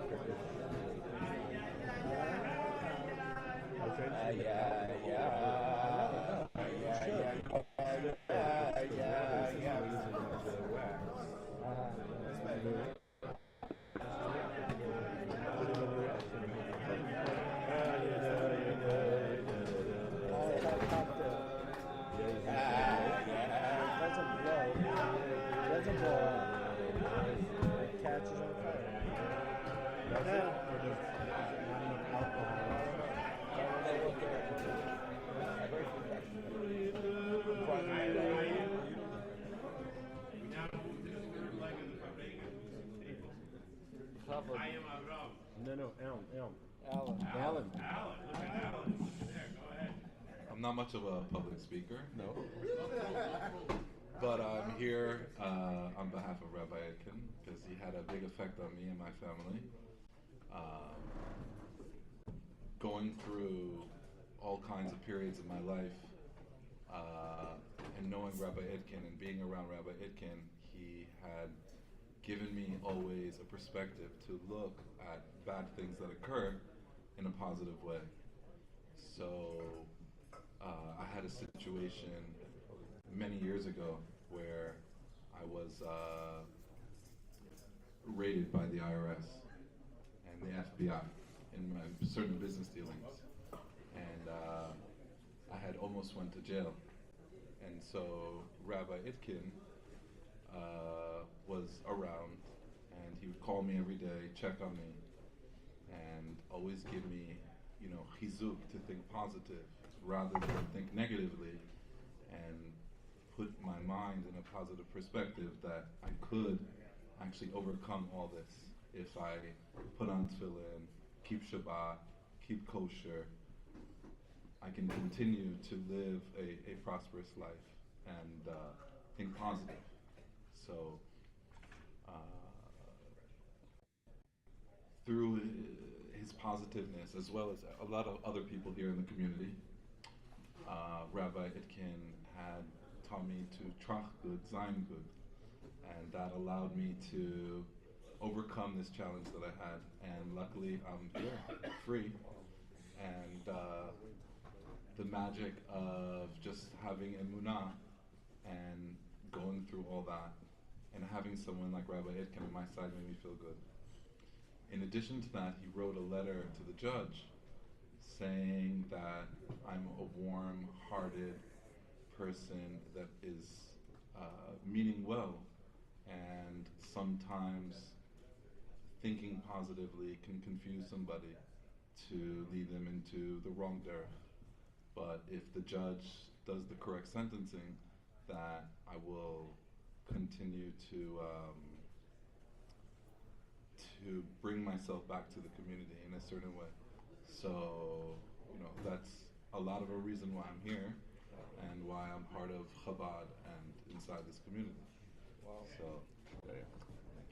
So when I see Chaim every day, it reminds me of Rabbi Itkin because it's almost a twin resemblance, the younger generation. And every time I see him, he has similar spirit to Rabbi Itkin, always positive, always cheerful. It's difficult to know if he's having a bad day or not. Similar to Rabbi Itkin. And I had also a wonderful experience with Rabbi Itkin. I spent with him and Pablo 24 hours traveling. We traveled to New Orleans together. Me, Pablo, and Rabbi Itkin. To New Orleans? Yeah. You remember? You got COVID. No. You remember you got COVID? You made me take my mask off. And I didn't get COVID, but you did. You remember? So. How about my first COVID? I enjoyed. We ate together, we fabring together, we danced together. They got COVID together. But Yankala was also with us. Do you remember? But Yankala was the one who spread the COVID. Yeah. Yeah. He slept with me in my room. Right. So that was a wonderful experience, and I really He got. was telling me, I'm not feeling good. I Right. said, that's okay, come. It's okay, you feel like it. And then I went, So I felt very lucky because people get 5-10 minutes of Rabbi Itkin. I got 24 hours, which was nice. And I guess through his chizuk, I didn't get COVID. So yeah. We drove. You guys picked me up. I think you drove. You picked up Rabbi Itkin. We drove to the airport. No, we drove to the airport together. Then we flew together.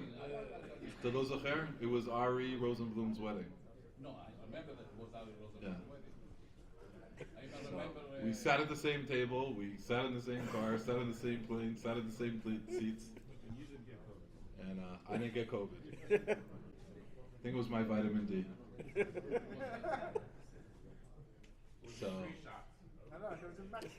So I'm very thankful for Rabbi Itkin, the Itkin family, as well as everyone here in the community. And that's my thoughts and feelings about Rabbi Itkin. And he will always be a memory and very close to me, as well to my father. And we really appreciate Rabbi Itkin. Sorry? I don't know if it's the public. Oh, wrong way, that way. You want to see?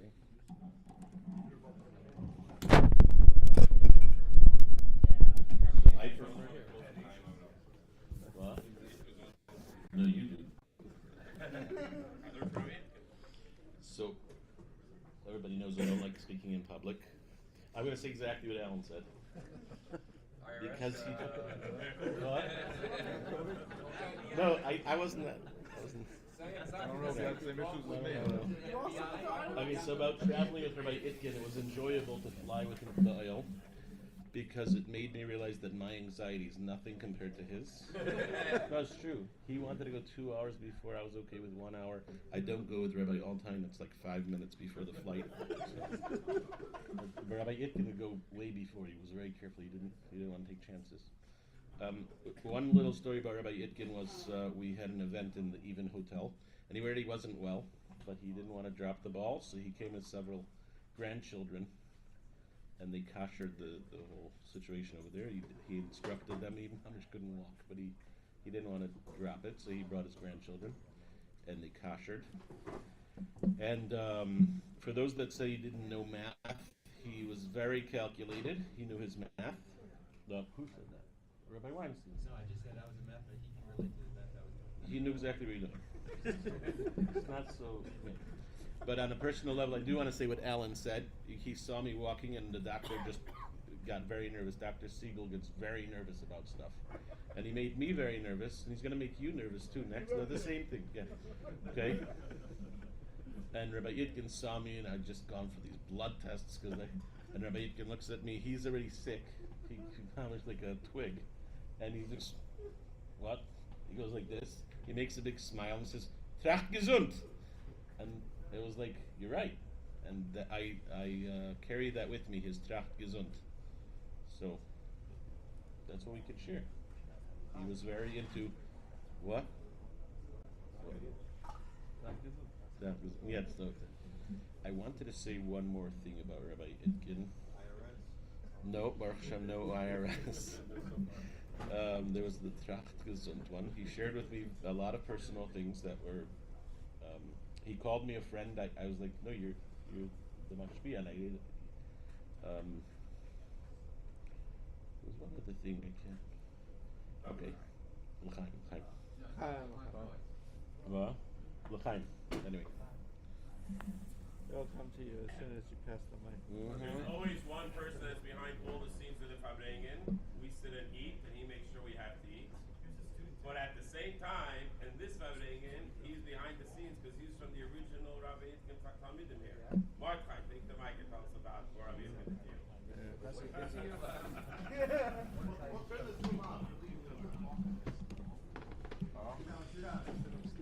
Oh, here.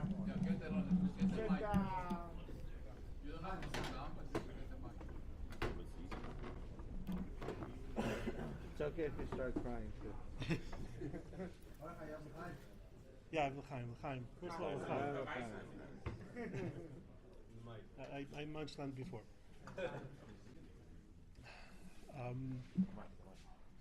I, as a Talmud, I had him as a Rebbe for one day. When I first came to yeshiva here, they didn't know what shir to put me in. They put me in a shir. So it was Gemara shir, and it was like 2 hours long, and we're in the Fifth Avenue building, and everything was broken there, including the bell. It used to ring for like for 2 minutes flat. So finally, after 2 hours, you hear this bell, and he starts to close the Gemara, and the bell finishes, and he goes, "Okay, weiter." I'm like, no, I'm out of here. But he always had. He never yelled. He never yelled at anybody. He always, fighting wasn't allowed anywhere near him.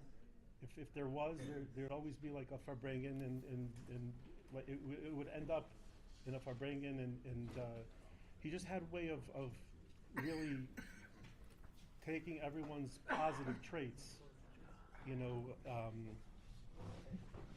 and just not leaving room for any negativity. And I remember after I came back to Pittsburgh, I was working over at Hillel Academy, and I wanted to start catering, so I called Rabbi Wasserman, and he said that he's going to send the Rabbi Machshir over, that he's going to, and I was in the kitchen doing something, and I didn't even see Rabbi Itkin walked in. I just heard Matcha, and I was like, wait, I'm at Hillel now. How is this possible? I'm grown. And I turned around, and he gave me a big hug, and he the way the kitchen was there, they were never set up to serve fresh food. They got the food bussed in, and the way they did things is they put a formica on top of counters, and he showed me it's never going to work als kashrus. So he wanted them to put in a wall in the kitchen, and he wanted to separate it, and they weren't going to do it. And so he came up with the idea. He says, they own Kesser Torah, and there's a full kitchen there. So, and so they made a whole kitchen there. He had Davi Nadoff come in, and they made stainless steel covers for the stove and for the sink, so people wouldn't pour their coffee there. And he made the whole kitchen operational. And the whole time I'm telling her, I said, Rebbe, look, it's not going to work. I have to walk there and back and bring stuff. Don't worry about it. So we ended up serving food out of there, fleischiks for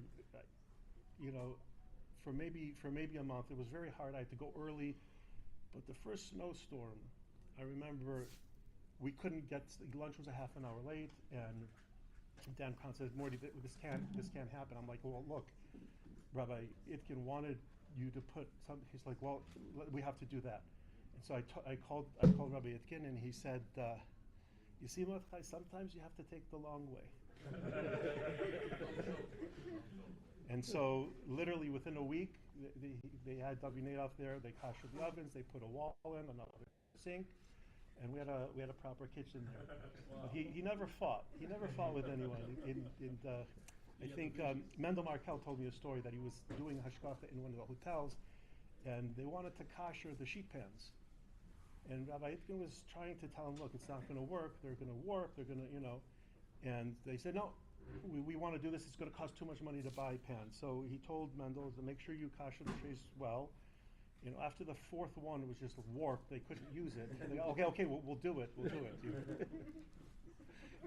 He knew how to get his way without having to fight. And it's just such a positive influence on my life. Every time I saw him, didn't matter if you weren't doing well. You knew you couldn't answer him that you weren't, because he would just tell you, okay, so it'll be good. You couldn't, and with everything that he had to do, and everything that he had to accomplish, if he could do it with a smile, he made you feel like you could too. So those are my experiences with Chaim.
am Baruch McDoodle. Prior to doing security, I spent many years doing kashrus with Rabbi Itkin. I would go to the hotels with him, and we would kasher. Speak to the mic. We would kasher the kitchens in the hotels. He would assign me to different events at the shuls on Shabbos, and one of the nicest things that he did was, whenever I had to do a kosher event at one of the shuls on Shabbos, he would invite my wife to his house for Shabbos meal, so she would not be eating a Shabbos meal by herself.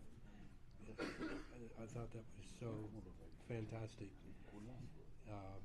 And then after I got done, then I would meet her at their house. But Rabbi Itkin meant so much to my wife, and he meant so much to me as well. He was a fantastic man, and I learned a lot kashrus wise from him. That's for Eitan now. By the way, nobody said, in addition to everything that was said, nobody said anything about the Russians. The Russians in Pittsburgh, or I don't know, maybe in other places, would not know what to do without Rabbi Itkin. Yeah, okay. Come, say. It's not just that every Russian, he was helping. You can even speak Russian. For me, it was big privileges to meet with Rebbe. When I tell him, talk to him about something, I said, Rebbe, he said, don't talk to me, Rebbe. Call me Yosef. Yosef. Yeah, it was big. He made big influence on me for Judaism, on my family. He did a lot of things for my family. Such as? He was my big friend, and his memory will be always with me. L'chaim. איתן, אתה תעמוד שאתה מדבר.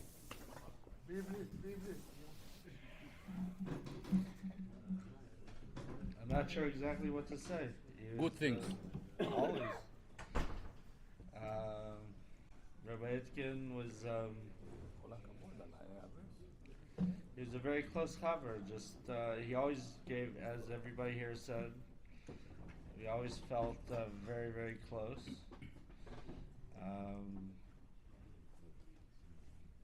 Just day to day, I also did some kashrus. He came up to me when I first moved here to get some kashrus gigs.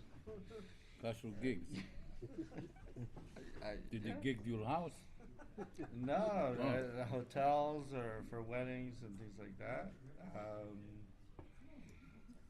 I think he always...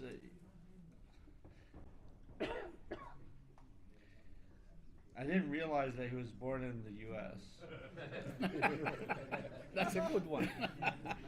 Until... He was born in Yiddishkeit. Yes, right. And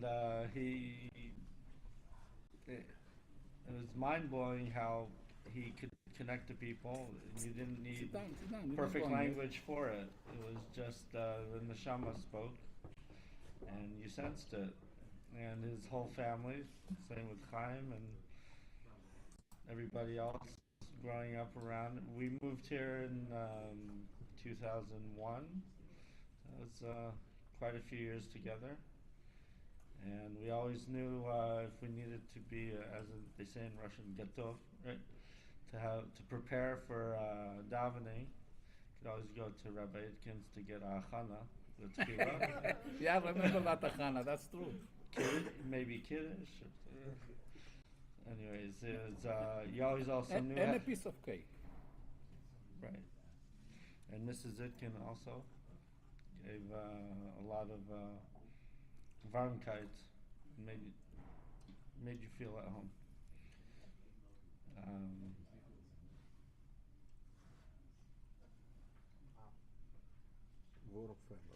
Yeah. Chaim Chaim. So David wants to say something. Why not? Yeah, you were in every Fabrengen where Rabbi Itkin was talking. You were sitting right there next to him. And if he wasn't there, you didn't come to the Fabrengen. I saw that.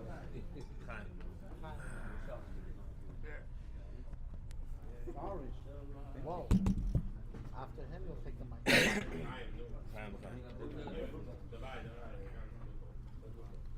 I was actually speaking to Levi Raskin last week, and he was telling me how they found, like recently in the past year, they found Rabbi Itkin's, it's called memoirs, his diary, things that he wrote down. Put the mic closer. And what? Yeah, in the timber they found it. Chaim. Who they find it? Who went inside the tomb to find it? Questions later, after the share, you ask questions, not right. So apparently Rabbi Itkin used to write down anytime he was by Fabrengen. Besides that, he prepared. It's like we all thought that he didn't prepare, everything was off the cuff. But besides that, but after he was by Fabrengen, he heard a speech. He would always write down the stories and things that people spoke about. That way he remembers it. And I was thinking, if only I did the same thing, because during the Yom Tovim of Corona, I spent a lot of time with Rabbi Itkin, hours, many hours every Shabbos. Anytime we were able to go, we were there. And unfortunately, I forgot most of the stories, or at least it's not coming to mind. But one thing I can tell you is, I think it was my first year I was here. The first few months I was here, I was downstairs in the teacher's room. It was at night. I was making copies, preparing for class. And the Mesifta was still here, so he was downstairs. He walks into the teacher's room, and there was a certain simcha happening that night. I don't remember if it was a l'chaim, if it was a wedding, a bar mitzvah, probably either l'chaim or a wedding. And he asked if I'm going. I said, I don't know I'm brand new over here, I don't know anyone over here. So he told me, which actually changed the way or at least tried, the way I look at things, is he said, you have to understand that most people in the community over here made decisions in their lives, and right now pretty much this is their family. They don't have any more brothers, sisters, fathers, mothers, all that, because things changed, and this is their family. So anytime you could join a simcha, this is what he was telling me, his hachlot that he made years ago, that anytime he could join a simcha, he's going to join, because he's their family. So that was a huge thing for me, a lesson from Rabbi Itkin, and many things we could learn. And the Yerushalmi Kollel you made. That's something I did for him. Yeah, he also said he used to say how his father said Fabrengen should have good gashmis also. So when we used to have the Fabrengens on Shabbos, down to earth was good for yeah, he made sure we had good gashmis. Like he would make sure I made the kugel before Shabbos. Everything. We had a list of guys who would bring stuff. Rabbi, you used to come along with your wife. You remember this? Yeah, we can't rat everyone out. Right. We were all safe. Everyone was 6 feet apart. Those are great for brain. It was amazing. It was amazing. Yeah, that's the only. But yeah, he also enjoyed good mashke. Like he L'chaim. Okay, now say something about Rabbi. Fitchy. L'chaim. Use the mic. I'd like to say, I also worked alongside Rabbi Itkin. I'd like to say that I worked alongside him for 21 years, but unfortunately it was about 3 or 4 months maximum that I was new to Pittsburgh, and I had very little. The truth be told, I had very little interaction to him. I can't say he was a good friend because I hardly knew him, but there's two stories that come to mind. So I'll just say those two stories. One is a little bit more personal, so I'm going to make myself a little uncomfortable. But Toyela Sarabim. So we were sitting by one of these staff Verbrengens in the Mesivta. So the way it goes is that one of the Yom Pagre was probably Chayel or maybe Chav Cheshvan. It's probably one of those two. Maybe Yotas Kistev. Because that's the only three Yom Tovim could have been. And so the Anhala was like sitting there. There was Rabbi Shustim and there's Rabbi Ansdorf and myself. Maybe Rabbi Altain was there. I don't remember. So I was like looking at my phone. I was looking at my phone, intermittently looking at my phone. And Rabbi Itkin, I can't even remember what he said or even if he said anything. But he gave me a look which was like you shouldn't be using your phone. I can't remember clearly enough to be able to really say what it was. But all I can say is that I've never in my entire life been criticized by somebody and not felt at all hurt. Like ki huzeh. It was something very special that someone can give you a criticism without it at all feeling that there was any even slight. Normally people criticize. At the end of the day, it's not really about you. It's about them. They need to get something off their chest. But with Rabbi Itkin, at least at that time, it was clear to me that it was just pure. Talking about being a friend. It was coming from a place of So that's just on a personal, just a personal story. It's just something else that he told me. It was actually before I started teaching. I was just walking, like in the summer when I first moved to Pittsburgh, and his wife stops the car to give me a ride. Your mother's given me rides after your father's passed away as well. But this time Rabbi Itkin was sitting next to him. So anyway, so he introduces himself. So first of all he says, I know your father from Yeshiva. He doesn't know my father because it was different Rabbi Klein that he was thinking of. But anyway, we made conversation, and he was just so obviously he knew that I was coming to teach him a Sifta. So one of the things he said, and for many people here probably might not sound like a chiddush, but for me it was interesting. The insight that he said was that it's all that chinuch is all about. It's not about what you're teaching them. It's not about the Gemara or the text. It's about showing that you care. And what was insightful to me was the way he put it. The way he put it is that now, like for you guys, the way I experienced it is that it's like a new thing. In the past few years, we've become very modern, very enlightened, and now we realize that chinuch is not about teaching; it's about the care. But the way he framed it is that this is how it was. Like sometimes we have new ideas, like Siddim came along and Mishnayim said these are new ideas. The truth is, no, these are old ideas which kind of got forgotten and were reintroduced. So one of the things he was saying was that chinuch is about the relationship and caring for the Talmidim, and that's how it was in the 60s and the 70s and whatever, maybe that's how it was. And then we shifted from that to become all about the professionalism and the skills and the talents and teaching them this and teaching them that and what's the best way of teaching them. And now we're kind of coming back. This is what he told me. Now we're kind of coming back to what the old. It was just I just found it insightful. So just something that I heard from him. Anyway, not professional. Believe it or not, the last person to seal this informal part of the Fabling before the formal part of the Fabling when Legal Babich wants to see it all happen is a person who really doesn't like to say a lot of words. He's a very quiet person, but Ashgacha Pramas put him in the last spot. Did you last name? He doesn't like to talk. That was a very good introduction. I'm not the last person. He's going around and boom. I have nothing to say. So. Nothing to say. I just have to. I want to share actually because you brought up Corona. So I just have to share a Simchas Torah with Rabbi Itkin during COVID. So over here at the Bible Center, best Simchas Torah ever. What? The best Simchas Torah ever. Best Simchas Torah ever. So I don't know if you know this, but there was no COVID during Simchas Torah. What? I don't know if you know this, but there's no COVID during Simchas Torah, so I don't know where you were living. But you weren't here. You didn't live in Pittsburgh at that time. Anyhow, so in the Bible says that they decided. I don't even think they had a kiddush. I can't remember exactly what the story was, but basically we started our office over here, and I find out that our office. So I'm starting to dance around, and I was notified that this hakafis is dancing your spot hakafis. Okay, because of COVID, no one was gonna dance around. Everyone was dancing this spot. So I said, okay, if that's the case, I'll find a way to have a kafis. And I went home. I made kiddush. I had a meal. And then later on at night, I came back. I said, okay, now I got to figure out how to have a kafis. And I come in, and Rabbi Itkin's verbringen is perfect. So I come in, there's a verbringen, and then Rabbi Itkin gets up, and we're gonna do a kafis. So every hakafa there was a kafa, there was a verbringen for a half hour, then a hakafa, then a verbringen for a half hour, and then it was the best chassidus in Pittsburgh ever. Best chassidus ever, period. It was Yeah, it was very, you know.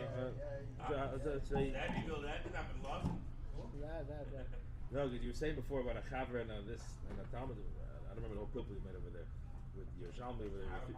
You threw in a kugel over there, but I'll tell you, the one thing about Rabbi Itkin was his humility.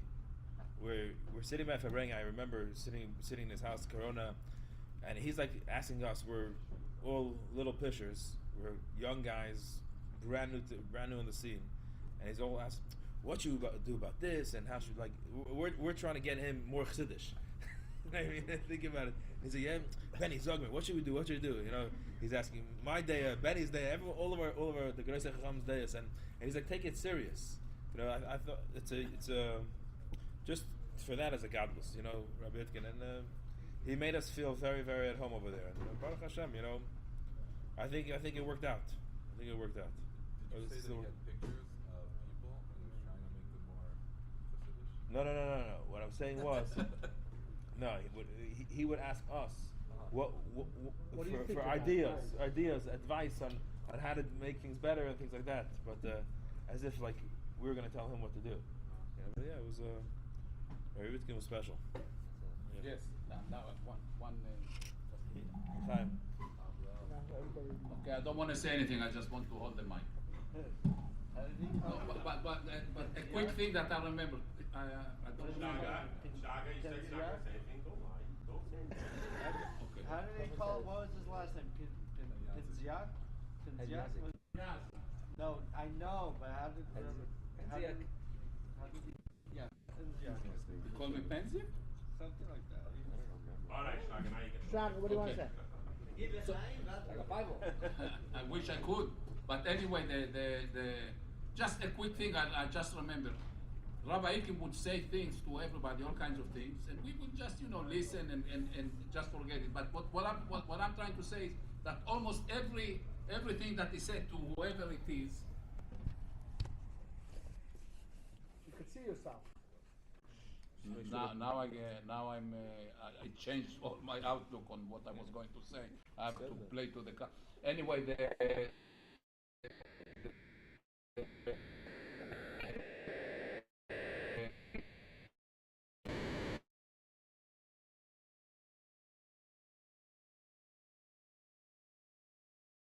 percent of the time we didn't even pay attention.